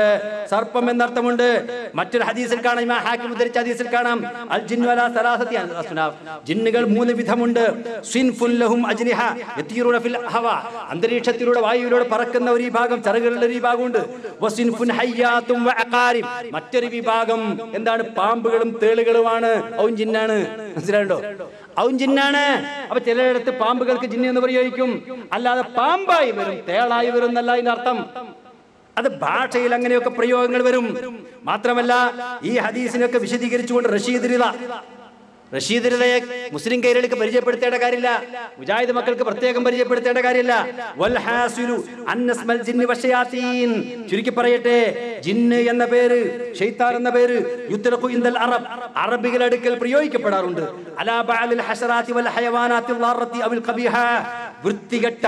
വൃത്തികെട്ട ഉപദ്രവകാരികളായ ജീവികൾക്ക്, പ്രാണികൾക്ക് ഒക്കെ അറബികൾ ജിന്ന് എന്നും ഷൈത്താൻ എന്നും പ്രയോഗിക്കാറുണ്ട്. മനസ്സിലാണ്ടോ? ആ അർത്ഥത്തിലാണ് ഇതാ വാതിലടക്കണം വൈകുന്നേരമായാൽ മറ്റേ മൂപ്പര് കയറി വരുന്നല്ല. മനസ്സിലായില്ലേ? പാത്രം മൂടി വെക്കണം, പാത്രം മൂടി വെക്കണം. നമ്മുടെ ഊപ്പന്മാരെന്താ പറയുന്നത്? ബഹുമാനപ്പെട്ട നമ്മുടെ ഊപ്പന്മാർ പറഞ്ഞത്, റഹ്മത്തുള്ളാഹി ഖാസിം അടക്കം സുന്നി നേതാക്കന്മാരൊക്കെ പറഞ്ഞത്, ശൈത്താൻ കിടക്കും, ശൈത്താൻ വീടും, അതുകൊണ്ട് പാത്രം മൂടി വെക്കണം. അവിടെ പാത്രത്തിലേക്ക്, ഭക്ഷണ പദാർത്ഥത്തിലേക്ക് വീടുന്ന ശൈത്താൻ ഏതാ? അതേതാ ശൈത്താൻ? കൃത്യമായി എന്റെ സഹോദരങ്ങൾ മനസ്സിലാക്കണം. 3 വിരിപ്പാണ് ഒരാൾക്ക് അവകാശപ്പെട്ടത്, 4ാമത്തെ വിരിപ്പ് ശൈത്താനാണ്. റസൂലുള്ളാഹി പറഞ്ഞതാ. എന്താ പറഞ്ഞ അർത്ഥം? ഇമാം മുസ്ലിം ഉദ്ധരിച്ച ഹദീസാ, ശറഹ് മുസ്ലിം നബി വിശദീകരിച്ചിട്ടുണ്ട്. എന്തായാലും അർത്ഥം? 3 വിരിപ്പിനപ്പുറം 4ാമത്തെ വിരിപ്പ് വീട്ടിലുണ്ടായാൽ മറ്റേ മൂപ്പർ ശൈത്താൻ മൂപ്പര് ഒന്ന് നീ മൂടി പോസ്റ്റ് കടന്നുറങ്ങും. അവിടെ അതിന്റെ അർത്ഥം ശൈത്താനില്ലാന്ന് പറഞ്ഞാൽ അതെന്താണ്? അത് അഹങ്കാരമാണ്. അനാവശ്യമായി ആവശ്യമില്ലാതെ നമ്മൾ സാധനങ്ങൾ ഒരു കൂട്ടി വെച്ചാൽ അത് പൈശാചികമാണ്. അപ്പൊ മുബാഹാത്തിന് വേണ്ടി, പൊങ്ങച്ചത്തിന് വേണ്ടി, തകബ്ബുറിന് വേണ്ടി ആരെങ്കിലും എന്തെങ്കിലും ചെയ്താൽ അത് പിശാചിനുള്ളതാണ് എന്ന് പ്രയോഗിക്കും അറബിയിൽ. അതാ പറഞ്ഞതിനർത്ഥം. ഇതൊക്കെ നമ്മൾ ആൾക്കാരുടെ പ്രശ്നം തരങ്ങൾ ഒറ്റ സ്കെയിലുള്ളൂ. ഏത് ചെയ്താനെ കണ്ടാലും ആ സ്കെയിൽ കൊണ്ട് അളക്കുക. ഏത് ജിന്ന് എവിടെ പ്രയോഗിച്ച് കണ്ടാലും ആ ഒരൊറ്റ അളവുകോൽ കൊണ്ട് അളക്കുക. ഇതാണ് ഈ അബദ്ധം മുഴുവൻ പറ്റിയത്. മനസ്സിലാണ്ടോ? ഇനി പറ്റിയതിനേക്കാളും വല്ലതും പറ്റാൻ പോവുകയാണ് ഈ പോക്ക് പോയാൽ. അതിന് തിരുത്താൻ വിചാരിച്ചിട്ടും കാര്യമില്ല. ഞാൻ അവസാനിപ്പിക്കട്ടെ. ഇതങ്ങനെ പറഞ്ഞു പോയാൽ നീണ്ടു പോകുന്ന സംഗതിയാണ്. 10 മണിയും കഴിഞ്ഞു. മനസ്സിലാകുന്നുണ്ടോ? ഈ പുസ്തകം നിങ്ങൾ വിചാരിക്കേണ്ട, മറ്റേ നമ്മുടെ ഇതിലൊരു ഔദ്യോഗിക വിഭാഗമുണ്ട്, TP AP ഒക്കെ, അവരെന്നാ സത്യത്തിലാന്ന് നിങ്ങൾ തെറ്റിദ്ധരിക്കേണ്ട കേട്ടോ. തെറ്റിദ്ധരിക്കേണ്ട. എന്താ സംഭവം എന്ന് പറയുന്നത്? അത് ഒക്കെ ഒരു നാണയത്തിന്റെ 2 പുറമാണ്. ഞാൻ ബോധപൂർവ്വം ഇപ്പൊ ഒരു ഭാഗത്ത് നൊലോഴിച്ചൂല ഇടക്ക്, എന്നിട്ട് ആ നൊലോഴിന്റെ അടിയിലാണ് ഈ പുസ്തകം ഇറക്കി. ഈ പുസ്തകത്തിലുള്ള എന്താ? മുജാഹിദ് പ്രസ്ഥാനത്തിന്റെ ആശയ ആണോ? മുജാഹിദ് പ്രസ്ഥാനത്തിന്റെ ആശയാണോ പിശാച് ബാധ, സിഹർ ബാധ? എന്നിട്ട് ഇതൊക്കെ പറഞ്ഞിട്ട് ഇതിലൊരു വാക്ക് കൂടി ഞാൻ വായിക്കട്ടെ, ഇതിന്റെ പൂർത്തീകരണത്തിന് വേണ്ടി കേട്ടോളൂ. ഷിർക്ക് 2 ഇനാണ് ഈ പുസ്തകത്തിലാട്ടോ. ഷിർക്ക് 2 ഇനമാണ്. അശ്ശിർക്ക് നൗആനി. അന്നൗഉൽ അവ്വലു, ഒന്നാമത്തെ ഇനം ഷിർക്കുൻ അക്ബർ, ഏറ്റവും വലിയ മൂത്ത ഷിർക്കാണ്. റഹ്മത്തുള്ളാഹി ഫാറൂഖിയുടെ പിതാവായിരുന്ന KC അബൂബക്കർ മൗലവിയുടെ ഭാഷയിൽ പറഞ്ഞാൽ രോമം വെച്ച ഷിർക്ക്. രോമം വെച്ച ഷിർക്ക്, മൂത്ത ഷിർക്ക്. യുഖ്രിജു മിനൽ മില്ല, അത് മുസ്ലിം സമുദായത്തിൽ തന്നെ ആ ഷിർക്ക് ഒരാളെ പുറത്താക്കി കളയും, സമുദായത്തിന് പുറത്തു പോകും. ആ ഷിർക്ക് ചെയ്തവൻ നരകത്തിൽ സ്ഥിരവാസിയായി കഴിയേണ്ടി വരും. ഇദാ മാത്ത വലം യതു മിൻഹു, അവൻ അങ്ങനെ മരിച്ചു പോയാൽ, തൗബ ചെയ്യാതെ മരിച്ചു പോയാൽ. ഏതാ മൂത്ത ഷിർക്ക്? ഇബാദത്തിന്റെ ഏതെങ്കിലും ഒരു ഇനം അല്ലാഹു അല്ലാത്തവരിലേക്ക് തിരിച്ചു വിടുക. ഏതുപോലെ കേട്ടോ? അല്ലാത്തവരോട് പ്രാർത്ഥിക്കുക, ജിന്നാണെങ്കിലും മലക്കാണെങ്കിലും ശരി. ആ ബലികർമ്മത്തിലൂടെ പുണ്യം തേടുക. ആരിൽ നിന്ന്? അല്ലാഹു അല്ലാത്തവർക്ക് വേണ്ടി നേർച്ചയാക്കുക. അല്ലാഹു അല്ലാത്തവർക്ക് വേണ്ടി നേർച്ചയാക്കുക. ബലികർമ്മം നടത്തിയിട്ട് അല്ലാഹു അല്ലാത്തവരുടെ പുണ്യം തേടുക. മിനൽ ഖുബൂരി വജ്ജിന്നി വശയാത്തീൻ, ആർക്ക് വേണ്ടി നേർച്ചയാക്കുക? കബറാളികൾക്ക് വേണ്ടി, ജിന്നുകൾക്ക് വേണ്ടി, ശൈത്താന്മാർക്ക് വേണ്ടി. ഇനി അടുത്ത വാചകം കേട്ടോ. വൽ ഖൗഫ് മിനൽ മൗത, മരണപ്പെട്ടവരെ കുറിച്ച് ഭയപ്പെടുക. അവിൽ ജിന്നി അവിശയാത്തീൻ, ജിന്നുകളെ കുറിച്ചും ശൈത്താന്മാരെ കുറിച്ചും പേടി തോന്നുക. അയ്യദുറൂഹു അയ്യുമരിദൂഹു, ദിള്ള മുജം വായിച്ചിട്ടുണ്ട്. ഒരു അറഫ് ഞാൻ വിട്ടില്ല. ആ ജിന്നുകളും പിശാചുക്കളും തങ്ങൾക്ക് ദുർറുണ്ടാക്കും. അന്നീ മസനിയ ദുർന്ന് അയ്യൂബ് നബി പറഞ്ഞില്ലേ എന്നല്ലേ ചോദ്യം. ഇതാ പിശാച് ബാധയേറ്റിരിക്കുന്നു എന്ന് അന്നീ മസനിയ ശൈത്താനു, ശൈത്താൻ ബാധയേറ്റു എന്ന് പറഞ്ഞില്ലേ. പിശാച് രോഗമുണ്ടാക്കും എന്ന് വിശ്വസിച്ചാൽ, പിശാച് എന്തെങ്കിലും ദ്രോഹം വരുത്തി വെക്കും, ശാരീരികമായി ഉപദ്രവിക്കും എന്നൊരാൾ വിശ്വസിച്ചാൽ അത് മൂത്ത ശിർക്കാണ്. നരകത്തിൽ നിന്നൊരു കാരണവശാലും തടിയൂരാൻ കഴിയില്ല. ആരാ എഴുതിയത്? കേരള ജമിയത്തുൽ ഉലമ, പുലിക്കല ജമിയത്തുൽ ഉലമ. മനസ്സിലാണ്ടോ? നിങ്ങൾക്ക് മനസ്സിലാണ്ടോ? ഈ പുസ്തകത്തിൽ ഉടനീളം എന്നാലോ ഇതിന് വിരുദ്ധമായ കാര്യങ്ങളാണ് ഉൾക്കൊള്ളിച്ചിട്ടുള്ളത്. എന്തേ TP എന്തേ ഇത് കാണാതെ പോയത്? കാണാതെയാണ് അടിച്ചിറക്കിയത്. AP വായിക്കാതെയാണ് അടിച്ചിറക്കിയത്. ജമിയത്തുൽ ഉലമയുടെ സെക്രട്ടറി ബഹുമാനനായ ആദരണീയനായ M മുഹമ്മദ് മദനി ഇത് കണ്ടിട്ടില്ലേ? അദ്ദേഹമല്ലേ അടിച്ചിറക്കുന്നത്, അദ്ദേഹമല്ലേ അവതാരിക എഴുതുന്നത് അല്ലേ? എന്താ വിഷയം? എന്താ സംഗതി? എന്താ തോന്നണേ? ഇതാണ് വിഷയം. സത്യത്തിനാണ് പോയാൽ പിന്നെ എന്താ ഇതാന്ന് പറയാൻ പറ്റൂല. ഇപ്പോ എവിടെ ആദർശ വ്യതിയാന ആരോപണം എത്തിയത്? എവിടെ ആദർശ വ്യതിയാന ആരോപണം എത്തിയത്? 10 ആളുകളെ പുളിക്കൽ ജാമിയ എന്താ പുളിക്കൽ പറയാ, പുളിക്കൽ മദീനത്തുലൂലും. മദീനത്തുലൂലും അറബി കോളേജിൽ അബ്ദുറഹ്മാൻ തലബി അടക്കമുള്ള, KK സക്കരിയ തലൈ അടക്കമുള്ള, ഇനി അതിൽ ആരൊക്കെ പ്രമുഖരായ പണ്ഡിതന്മാരുണ്ട്? അനസ് മൗലവി ഉണ്ട്, അനസ് മുസ്ലിയാരുണ്ട്, അനീഫ് കായക്കോടുണ്ട്, ഷമീർ മദീനി എന്ന് പറഞ്ഞാൽ ഇതിന്റെ ആളാണ്. അപ്പൊ ഞാൻ ഈ സൽസബീൽ ഉണ്ടല്ലോ, ഈ സൽസബീലിന്റെ ആളാണ്. ഈ ജാതി ആളുകൾ എല്ലാവർക്കും ആ കൂടുതൽ കൂടാൻ പറ്റിയ എല്ലാ വർഗ്ഗങ്ങളും ഒരുമിച്ച് കൂടിയിട്ട് പുളിക്കൽ മദീനത്തുള്ള അറബി കോളേജിൽ ഒരുമിച്ച് കൂടി 10 തിൽക്ക് അശ്റത്തും കാമില, ആ പൂർണ്ണമായ 10 ആളുകൾ കുഞ്ഞു മുഹമ്മദ് പ്രപ്പൂരിന്റെയും അതേപോലെ തന്നെ PN അബ്ദുൽ ലത്തീഫ് മദനിയുടെയും, ഇപ്പൊ KNMലേക്ക് പുതുതായി പിന്നെ നോമിനേറ്റ് ചെയ്ത ആളുണ്ടല്ലോ PN അബ്ദുൽ ലത്തീഫ് മദനി, അദ്ദേഹത്തിന്റെ നേതൃത്വത്തിൽ സാന്നിധ്യത്തിൽ ഒരുമിച്ച് കൂടി 13 തീരുമാനങ്ങൾ. ആ 13 തീരുമാനങ്ങളും ജംഇയ്യത്തുൽ ഉലമയുടെ ആ പുളിക്കലിൽ നിന്ന് പ്രസിദ്ധീകരിച്ച ജംഇയ്യത്തുൽ ഉലമയുടെ ഈ പുസ്തകത്തിലെ ശിർക്ക് സംബന്ധമായ വിശദീകരണങ്ങൾ കൂട്ടിച്ചേർത്ത് വായിച്ചിട്ട് നമുക്ക് സന്തോഷത്തോടുകൂടി അല്ല വേദനയോടുകൂടി പിരിഞ്ഞു പോകാം എന്ന് മാത്രമാണ് എനിക്ക് പറയാനുള്ളത്. കേട്ടോളൂ. എന്താ പറയുന്നത്? പിശാച് മനുഷ്യരിൽ ശിർക്കിലേക്കും ബിദ്അത്തിലേക്കും ഹറാമിലേക്കും ഒക്കെ എത്തിക്കുന്ന വസ്വാസ് ഉണ്ടാക്കുന്നതാണ് ഏറ്റവും ഗൗരവമുള്ള സംഗതി. അതന്നെ സംഗതി, അത്രയേ സംഗതിയുള്ളൂ. മനസ്സിലുണ്ടോ? എന്നാ കേട്ടോ ബാക്കി. എന്നാൽ പിശാച് തോന്നലുകൾക്ക് ശാരീരിക ഉപദ്രവങ്ങളും ഉണ്ടാക്കും. ആ പിശാച് തോന്നലുകൾക്ക് പുറമെ ദുർറുണ്ടാക്കും, ശാരീരികമായ ഉപദ്രവങ്ങൾ ഉണ്ടാക്കുമെന്ന് വിശ്വസിച്ചു കഴിഞ്ഞാൽ ശിർക്കുൻ അക്ബറാണെന്ന് ആരാ പറഞ്ഞത്? പുളിക്കൽ ജംഇയ്യത്തുൽ ഉലമയാണ് പറഞ്ഞത്. ഔദ്യോഗിക പ്രസിദ്ധീകരണത്തിലാണ് പറഞ്ഞത്. ജിന്നുബാധ ഉണ്ടാകും എന്നത് യാഥാർത്ഥ്യമാണ്. പല കാരണങ്ങളാലും രോഗമുണ്ടാകുന്നത് പോലെ ജിന്നുബാധ മൂലവും രോഗമോ മറ്റു പ്രയാസങ്ങളോ ഉണ്ടാവാം. ആ സമയത്ത് രോഗശമനത്തിനായി സാധാരണ ചികിത്സ തേടുന്നതിനോടൊപ്പം റുഖിയ്യ ശർഇയ്യ ചെയ്യാവുന്നതാണ്. AP അബ്ദുൽ ഖാദിർ മൗലവിയുടെ ഔദ്യോഗിക വിഭാഗത്തിന്റെ അഭിപ്രായം കൂടിയാണ് ഞാൻ ഈ വായിച്ചത്. ഏതതിന് മെച്ചം? ദീലിന് ഔദ്യോഗികം വിഘടിതരൊന്നും തിരിക്കാനില്ല. സതിയിൽ വഞ്ചനല്ല അറിഞ്ഞ മാതിരിയാ. അതിലിഞ്ഞൊരു വേറിച്ചൊരു സാധനം തിരിക്കാൻ, നല്ലത് മറ്റേന്ന് തിരിക്കാനില്ല സഹോദരന്മാരെ. അങ്ങനെ 13 തീരുമാനങ്ങളിൽ ബാക്കിയൊക്കെ ഇതിനേക്കാൾ അപകടകരമായ തീരുമാനമാണ്. മനസ്സിലായോ? എന്താ പറയുന്ന ആളുകൾക്ക് അറിയാതെ പോയിരിക്കുന്നു. നിങ്ങൾക്ക് കേൾക്കുമ്പോൾ ഇതൊക്കെ നമ്മൾ APക്ക് ഇങ്ങനെ പറ്റുമോ, TPക്ക് ഇങ്ങനെയൊക്കെ സംഭവിക്കുമോ, എമ്മദനിക്ക് എങ്ങനെയൊക്കെ പറ്റിയത് എന്നൊക്കെ നമുക്ക് തോന്നുന്നില്ലേ? അതാ പിശാചിന്റെ കഴിവ് മനസ്സിലാക്കി. ഇപ്പൊ പിശാചിന്റെ ഉറപ്പായില്ലേ? എന്താ പിശാചിന്റെ പരിപാടിയില്ല? തൗഹീദ് മുറുകെ പിടിച്ച് അതിൽ അണുവളവ് വിട്ടുവീഴ്ചക്ക് തയ്യാറാകാതെ ലവലേശം പോലും തൗഹീദിൽ നിന്ന് വ്യതിചലിക്കാതെ അതിൽ ഉറച്ചു നിൽക്കുന്ന മുവഹ്ഹിദുകളായ ആളുകളെ അല്ലാത്തവരെ മുഴുവൻ വഴിപടപ്പിക്കാൻ പിശാച് ഇതാ പ്രതിജ്ഞയെടുത്ത് തമ്പുരാന്റെ റബ്ബുൽ ഇസ്സത്തിന്റെ മുമ്പിൽ വെച്ച് പ്രതിജ്ഞയെടുത്തുകൊണ്ട് ഇതാ ഇങ്ങോട്ട് ഇറങ്ങി വന്നിട്ടുണ്ട്. അവന്റെ അജണ്ട അവൻ പൂർത്തീകരിച്ചു കൊണ്ടേയിരിക്കുകയാണ്. കഴിഞ്ഞ കാലഘട്ടങ്ങളിൽ നല്ലവരായ പ്രവാചക തിരുമേനി പ്രവാചകന്മാരുടെ ഉമ്മത്തിന് യഥാർത്ഥമായ തൗഹീദി ആദർശത്തിൽ നിന്ന് വ്യതിചരിക്കേണ്ട ഗതികേടുണ്ടായിട്ടുള്ളത് പോലെ അതിന്റെ തനിയാവർത്തനം ഇതാ കേരളത്തിലെ മുജാഹിദുകളിലും സംഭവിച്ചു പോയിക്കൊണ്ടിരിക്കുന്നു എന്നതാണ് ഞാൻ ഈ പറഞ്ഞതിന്റെ ചുരുക്കം. തൽക്കാലം ഈ സംസാരം ഇവിടെ അവസാനിപ്പിക്കുകയാണ്. ഞാൻ തികച്ചും ആത്മാർത്ഥമായാണ് ഈ കാര്യങ്ങൾ ഇവിടെ വിശദീകരിച്ചിട്ടുള്ളത്. ഇതൊന്നും കൂടുതൽ തെളിവിന്റെ അടിസ്ഥാനത്തിൽ വിശദീകരിക്കേണ്ടതുണ്ട് എന്നെനിക്ക് തോന്നാത്തത് കൊണ്ടാണ് സിഹറുമായി ബന്ധപ്പെട്ട കാര്യം, പിശാച് ബാധയുമായി ബന്ധപ്പെട്ട കാര്യം ഖുർആനും ഹദീസും ഒന്നും ഏറെ ഉദ്ധരിച്ചുകൊണ്ട് ഇവിടെ വിശദീകരിക്കാതിരുന്നത്. നന്മണ്ടയിലാണ് ഞാൻ പ്രസംഗിക്കുന്നത് എന്ന ബോധമുള്ളത് കൊണ്ടാണ്.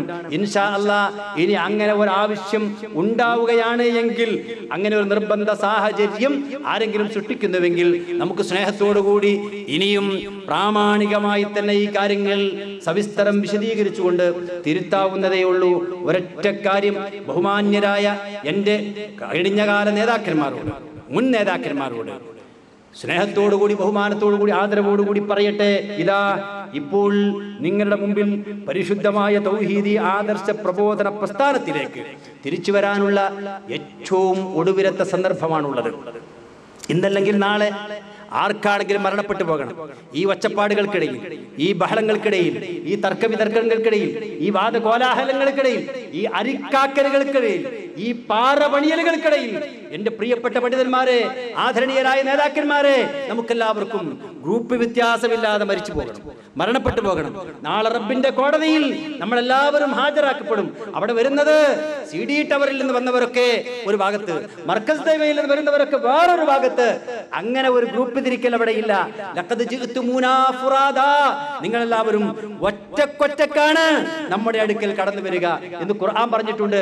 ഒറ്റക്കൊറ്റക്കാണ് കടന്നു വരിക. അവിടെ APയോടൊപ്പമല്ല, TPയോടൊപ്പമല്ല, ഹുസൈൻ മടവൂരിനോടൊപ്പം CPയോടൊപ്പമല്ല നമ്മൾ കടന്നു ചെല്ലുന്നത്. അതുകൊണ്ട് നന്മണ്ടയിലുള്ള എന്റെ മുജാഹിദ് സഹോദരി സഹോദരന്മാരോട് എല്ലാവരോടുമായി ഞാൻ പറയുന്നു, നാളത്തെ നമ്മുടെ പരലോകം നഷ്ടപ്പെടുത്തരുത്. മുജാഹിദായത് നാളെ സ്വർഗം കിട്ടാനാണ്, പരലോകത്ത് രക്ഷ ലഭിക്കാനാണ്. ഈ മുജാഹിദായതിന്റെ പേരിൽ നാളെ സ്വർഗം നിഷേധിക്കപ്പെടുന്ന, പരലോകത്ത് മോക്ഷം നഷ്ടപ്പെടുന്ന, പരലോകത്ത് നമ്മൾ വിഷമത്തിലകപ്പെടുന്ന ഒരു സാഹചര്യം ഉണ്ടാകാതെ സൂക്ഷിക്കണമേ എന്ന് എല്ലാവരോടുമായി പറയുകയാണ്. ഏതെങ്കിലും ഒരു വിഭാഗത്തെ സൂചിപ്പിച്ചുകൊണ്ട് പറയാനൊന്നും ഞാൻ ആളല്ല. നമ്മളെല്ലാവരും ആഗ്രഹിക്കുന്ന പരലോകമോക്ഷമാണ്. പരലോകത്ത് പടച്ചതമ്പുരാൻ വിശ്വാസികൾക്കായി ഒരുക്കി വെച്ചിട്ടുള്ള, മുവഹിദുകൾക്കായി ഒരുക്കി വെച്ചിട്ടുള്ള സ്വർഗീയ പുങ്കാവനമാണ് സഹോദരങ്ങളെ. അതുകൊണ്ട് അത് കിട്ടാവുന്ന നിലക്ക് നമ്മൾ എല്ലാവരും ഒന്ന് ആലോചിക്കുക. അതുകൊണ്ട് ഇങ്ങനെയൊക്കെ പുകലുകൾ ഉണ്ടായിട്ടും നമ്മുടെ ആളുകൾ ചിന്തിക്കാത്തത് കൊണ്ട് ഞാൻ എന്റെ സഹോദരങ്ങളോട് പറയുന്നു, വിശുദ്ധ ഖുർആനിലെ ഒരു ആയത്ത് നിങ്ങൾ മനസ്സിലുണ്ടാകണം. റസൂലുള്ളാഹി ആദർശ ശത്രുക്കളോട് പറഞ്ഞിട്ടുള്ള ഒരു കാര്യം, ഖുൽ ഇന്നമാ അഇദുക്കും ബിവാഹിദ, പ്രവാചകരെ അവരോട് പറയുക, എനിക്ക് നിങ്ങളോട് ഒറ്റ കാര്യം മാത്രമാണ് ഉപദേശിക്കാനുള്ളത്. അൻ തഖൂമു ലില്ലാഹ്, പടച്ചതമ്പുരാന് വേണ്ടി നിങ്ങൾ നിൽക്കണം. എങ്ങനെ നിൽക്കണം? മസ്ന വ ഫുറാദ, രണ്ട് ആളുകളായിട്ടൊന്ന് മാറി നിൽക്കി, അല്ലെങ്കിൽ ഒറ്റക്കൊന്ന് മാറി നിൽക്കി. സുമ്മ തതഫക്കറു, എന്നിട്ട് ചിന്തിക്ക. കമ്മിറ്റി യോഗത്തിൽ നിന്നൊന്ന് ഇറങ്ങിയിട്ട്, മുജാഹിദ് സെന്ററിലെ കൂട്ടായ്മയിൽ നിന്ന് ഇറങ്ങിയിട്ട്, CD ടവറിലെ കൂട്ടായ്മയിൽ നിന്ന് ഇറങ്ങിയിട്ട്, കൺവെൻഷനുകൾ ചേർന്ന് അതിൽ നിന്ന് ഇറങ്ങിയിട്ട് ഒറ്റക്കൊന്നിരിക്കുക, ഒറ്റക്കൊന്ന് കിടക്ക്, നെഞ്ചത്ത് കൈവക്ക്, എന്നിട്ട് ആലോചിക്കുക. എന്താണ് ഈ കേൾക്കുന്നത്? എന്താണ് നമ്മുടെ പണ്ഡിതന്മാർ പറഞ്ഞുകൊണ്ടിരിക്കുന്നത്? എവിടേക്കാണ് നമ്മൾ പോകുന്നത്? ഈ പോക്ക് പോയാൽ എന്താകും സ്ഥിതി? ദുനിയാവും ആഖിറവും ഒരുപോലെ നഷ്ടപ്പെടില്ലേ എന്ന് ആലോചിക്കാൻ സമയമായിരിക്കുന്നു. പണ്ഡിതന്മാരോടും സാധാരണക്കാരായ സഹോദരി സഹോദരന്മാരോടും ആവർത്തിച്ച് ഞാൻ ഓർമ്മപ്പെടുത്തുകയാണ്, അല്ലാഹുവിന്റെ റസൂൽ ആദർശ ശത്രുക്കളോട് പറഞ്ഞിട്ടുള്ള ഒരു സംഗതിയാണ്. ഒറ്റക്കിരുന്ന് ചിന്തിക്കുമ്പോൾ ചിന്തകൾ നല്ല മാർഗത്തിലൂടെ പോകും. വാശി ഉണ്ടാവില്ല, വക്കാനുണ്ടാവില്ല, നെഞ്ചത്ത് കൈവെക്കണം, മറന്ന് കിടക്കണം. ഈ രണ്ട് ആളുകൾ മാറിക്ക്, എന്നിട്ട് അങ്ങോട്ടും ഇങ്ങോട്ടും ചോദിച്ചു നോക്കി, ഒന്ന് വർത്താനം പറഞ്ഞു നോക്ക്. എന്താ നമ്മുടെ പണ്ഡിതന്മാരുടെ സ്ഥിതി? ഈ പറഞ്ഞ വാദങ്ങളൊക്കെ ശരിയാന്ന് എനിക്ക് തോന്നുന്നുണ്ടോ? ഇങ്ങോട്ട് ചോദിച്ചു നോക്ക്, എനിക്ക് തോന്നുന്നുണ്ടോ? അവർ തീരുമാനത്തിലെത്താൻ കഴിയും. അതുകൊണ്ടാണ് പടച്ചവൻ അങ്ങനെ പറഞ്ഞത്, അതുകൊണ്ടാണ് റസൂലുള്ളാഹി ശത്രുക്കളോട് അങ്ങനെ പറഞ്ഞത്. അതുകൊണ്ട് ഈ നന്മണ്ടയിലുള്ള മറുപക്ഷത്ത് ഉണ്ട് എന്ന് ഞാൻ കരുതുന്ന, അങ്ങനെ ഒരു മറുപക്ഷം നമ്മുടെ പക്ഷത്തൊക്കെ പറയുന്നത് അങ്ങനെ പറയാൻ തന്നെ ഞാൻ ആഗ്രഹിക്കുന്നില്ല. അങ്ങനെ പറയേണ്ടവരല്ലോ നമ്മൾ ഒരു പക്ഷമായി ഒന്നിച്ച് നിന്നവരാണ്, ഒരുമിച്ച് നിൽക്കേണ്ടവരാണ്. അല്ലാഹു സുബ്ഹാനഹു വ തആല അതിന് നമുക്ക് തൗഫീഖ് ചെയ്യുമാറാകട്ടെ. അതുകൊണ്ട് അങ്ങനെ ഒരു ചിന്ത ഉണ്ടാകണം എന്ന് ആവർത്തിച്ച് ഓർമ്മപ്പെടുത്തിക്കൊണ്ട് നമ്മുടെ പരലോകം നഷ്ടപ്പെടാതെ സൂക്ഷിക്കണം എന്നെല്ലാവരോടും സ്വന്തത്തോടടക്കം ഞാൻ ഒരു വസിയത്ത് എന്നോണം പറഞ്ഞുകൊണ്ട് ഞാൻ എൻ്റെ ഈ വാക്കുകൾ ചുരുക്കുകയാണ്.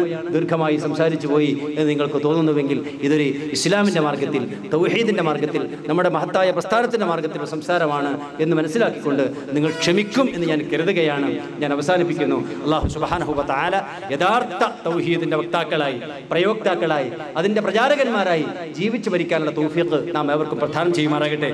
ഈ തൗഹീദിൻ്റെ മാർഗത്തിൽ നിന്ന് വഴി മാറി സഞ്ചരിച്ചുകൊണ്ടിരിക്കുന്ന നമ്മുടെ എല്ലാ സഹോദരി സഹോദരന്മാർക്കും നേരായ മാർഗത്തിലേക്ക്, തൗഹീദിന്റെ പാതയിലേക്ക് തിരിച്ചു വരാനുള്ള തൗഫീഖ് അല്ലാഹു അവർക്കെല്ലാവർക്കും നൽകി അനുഗ്രഹിക്കുമാറാകട്ടെ. അങ്ങനെ ഒറ്റക്കെട്ടായി ആ പ്രക്ഷോഭമായ അന്തസ്സാർന്ന മുജാഹിദ് പ്രസ്ഥാനത്തിന്റെ ആദ്യകാലം തിരിച്ചു കൊണ്ടുവരാനുള്ള തൗഫീഖ് പടച്ചതമ്പുരാൻ നമുക്കെല്ലാവർക്കും പ്രദാനം ചെയ്യുമാറാകട്ടെ.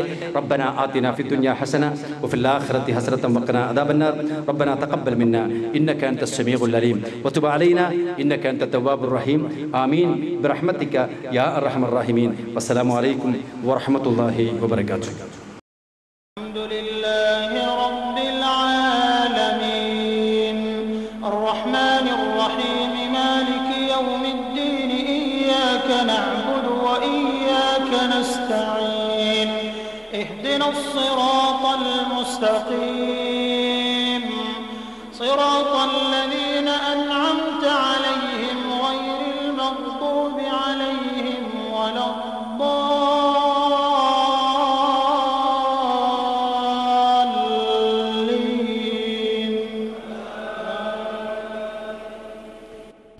മുശ്രിക്കുകൾ അള്ളാഹു അല്ലാത്തവരെ വിളിച്ചു പ്രാർത്ഥിക്കുന്നതിന് കാരണങ്ങളായി പറഞ്ഞത് പ്രധാനമായിട്ട് 3 എണ്ണമാണ്. മുശ്രിക്കുകൾ അള്ളാഹു അല്ലാത്തവരോട് പ്രാർത്ഥിക്കാൻ, അവർക്ക് നേർച്ച വഴിപാടുകൾ നടത്താൻ അതിനുള്ള കാരണങ്ങളായി പറഞ്ഞത് നമ്മൾ പ്രധാനമായി 3 കാര്യങ്ങളാണ് ഇതിൽ സൂചിപ്പിക്കുന്നത്. അതിലൊന്ന് വല്ലദീന ഇത്തഖദൂ മിൻ ദൂനിഹി ഔലിയാഅ മാ നഅബ്ദുഹും ഇല്ലാ ലിയുഖർരിബൂനാ ഇലല്ലാഹി സുൽഫാ. സൂറത്ത് സുമറിലെ 3-ാമത്തെ ആയത്ത്. 39-ാമത്തെ സൂറത്താണ് സൂറത്ത് സുമർ 39. അതിലെ 3-ാമത്തെ ആയത്ത്. വല്ലദീന ഇത്തഖദൂ മിൻ ദൂനിഹി ഔലിയാഅ, അവനെ പുറമെ രക്ഷാധികാരികളെ സ്വീകരിക്കുന്നതായ ആളുകൾ. ഔലിയ എന്ന് പറഞ്ഞാൽ വലിയ എന്നതിന്റെ ബഹുവചനമാണ്, ജമ്മാണ് ഔലിയ, അതിന്റെ പ്ലൂരലാണ്. വലിയന്റെ പ്ലൂരലാണ് ഔലിയ. രക്ഷാധികാരികൾ എന്നാണ് അർത്ഥം, രക്ഷാധികാരികൾ. അപ്പോ വല്ലദീന ഇത്തഖദൂ മിൻ ദൂനിഹി, അവന് പുറമെ, അള്ളാഹ്ക്ക് പുറമെ ഔലിയാക്കന്മാരെ സ്വീകരിക്കുന്നതായ ആളുകൾ. അള്ളാഹുവിനെ കൂടാതെ അള്ളാഹുവിന് പുറമെ ഔലിയാക്കന്മാരെ സ്വീകരിക്കുന്ന ആളുകൾ. അവർ പറഞ്ഞ വാദാണ് മാ നഅബ്ദുഹും ഇല്ലാ ലിയുഖർരിബൂനാ ഇലല്ലാഹി സുൽഫാ. മാ നഅബ്ദുഹും, ഞങ്ങൾ അവരെ ആരാധിക്കുന്നില്ല, ഇല്ലാ ലിയുഖർരിബൂനാ ഇലല്ലാഹി സുൽഫാ, ഞങ്ങൾ അള്ളാഹുവിലേക്ക് അടുപ്പിക്കാൻ വേണ്ടിയിട്ടല്ലാതെ. ഞങ്ങൾ ഈ ഔലിയാക്കന്മാരെ ആരാധിക്കുന്നതും അവരോട് പ്രാർത്ഥിക്കുന്നതൊക്കെ ഞങ്ങളെ അള്ളാഹുവിലേക്ക് അടുപ്പിക്കാൻ വേണ്ടിയിട്ടാണ്. ഞങ്ങളെപ്പോലെയുള്ള സാധാരണക്കാരായ ആളുകൾ നേരിട്ട് അള്ളാഹുവിനോട് പ്രാർത്ഥിക്കുമ്പോൾ അള്ളാഹു പരിഗണിച്ചു കൊള്ളണമെന്നില്ല. അതുകൊണ്ട് അള്ളാഹു ഇഷ്ടപ്പെട്ട അമ്പിയാക്കന്മാരെയും ഔലിയാക്കന്മാരെയും ശുഹദാക്കന്മാരെയും ഒക്കെ ഇടയിൽ നിർത്തുക, എന്നിട്ട് അവരോട് പ്രാർത്ഥിക്കുക. അപ്പൊ അവരെന്ത് ചെയ്യും? നമ്മളെ അള്ളാഹുവിലേക്ക് അടുപ്പിക്കാൻ വേണ്ടിയിട്ടാണ് ഞങ്ങൾ ഈ പണി ചെയ്യുന്നത്. മുശ്രിക്കുകളുടെ വാദമാണിത്. മനസ്സിലായില്ല? മുശ്രിക് സുൽഫ എന്ന് പറഞ്ഞ സാമീപ്യം, യുഖരിബുന എന്ന് പറഞ്ഞ സാമീപ്യത്തിലേക്ക് അടുപ്പിക്കുക. അപ്പൊ മാ നഅബ്ദുഹും, ഞങ്ങൾ അവരെ ആരാധിക്കുന്നില്ല, ഇല്ലാ ലിയുഖർരിബൂനാ ഇലല്ലാഹി സുൽഫ, ഞങ്ങൾ അള്ളാഹുവിലേക്ക് അടുപ്പിക്കാൻ വേണ്ടിയിട്ടല്ലാതെ ഞങ്ങൾ ഇവരെ ആരാധിക്കുന്നില്ല. അപ്പൊ സാധാരണഗതിയിൽ ഒരു അടിമ അള്ളാഹുവിനോട് പ്രാർത്ഥിച്ചാൽ അള്ളാഹുവിലേക്ക് അടുക്കുകയില്ല എന്നാണ് ഇവരെ വിചാരം. അതുകൊണ്ടാണ് അള്ളാഹിനോട് നേരിട്ട് പ്രാർത്ഥിക്കാതെ ഇവരോട് പ്രാർത്ഥിക്കുന്നത്. അമ്പിയാക്കന്മാരോടും ഔലിയാക്കന്മാരോടും ശുഹദാക്കന്മാരോടൊക്കെ പ്രാർത്ഥിക്കുന്നത് ഇല്ലാ ലിയുഖർരിബൂനാ ഇലല്ലാഹി സുൽഫാ, ഞങ്ങൾ അള്ളാഹുവിലേക്ക് അടുപ്പിക്കാൻ വേണ്ടി അല്ലാതെ ഞങ്ങൾ അവരെ ആരാധിക്കുന്നില്ല. അപ്പൊ ഞങ്ങൾ അവരെ ആരാധിക്കുന്നത്, ഞങ്ങൾ അവരോട് പ്രാർത്ഥിക്കുന്നത് ഞങ്ങൾ അള്ളാഹുവിലേക്ക് അടുപ്പിക്കാൻ വേണ്ടിയിട്ടാണ്. അള്ളാഹുവിലേക്ക് എങ്ങനെ അടുപ്പിക്കുക സാധാരണ ആളുകളെ? എന്താ അതിന്റെ രൂപം എന്താ? അള്ളാഹുവിലേക്ക് അടുപ്പിക്കുന്നതിന്റെ രൂപം എന്താ? അള്ളാഹുവിലേക്ക് എങ്ങനെ ഒരു അടിമ അടുക്കുക?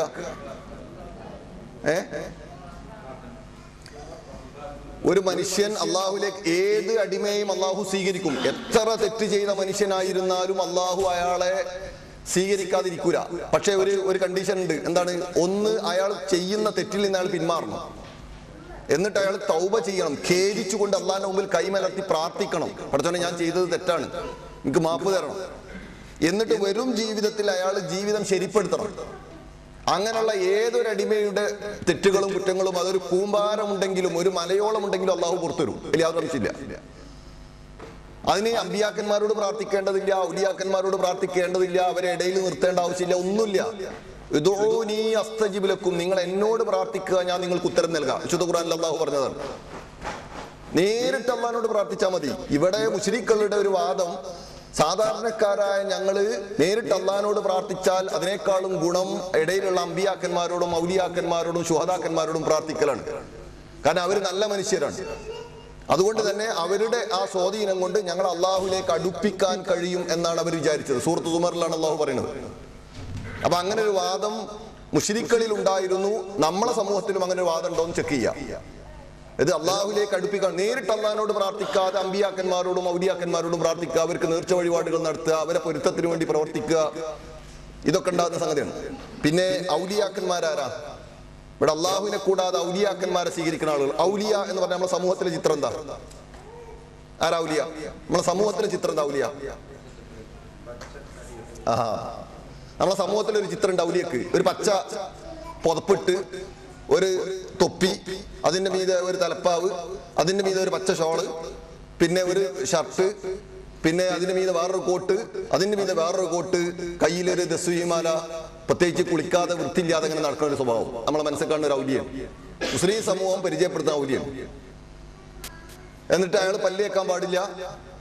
ആ പല്ലേക്കാത്ത വായ കൊണ്ടാണ് അയാൾ ഊതേണ്ടത്. ആ ഊതിയ വെള്ളം തന്നെ കുടിക്കണം, അത് നിർബന്ധമാണ്. ഇതാണ് മുസ്ലിം സമൂഹത്തിലെ ഔലിയുടെ ചിത്രം. നമുക്കറിയാം, ഞാനൊക്കെ നേർക്കേറെ കണ്ട അനുഭവമാണ്.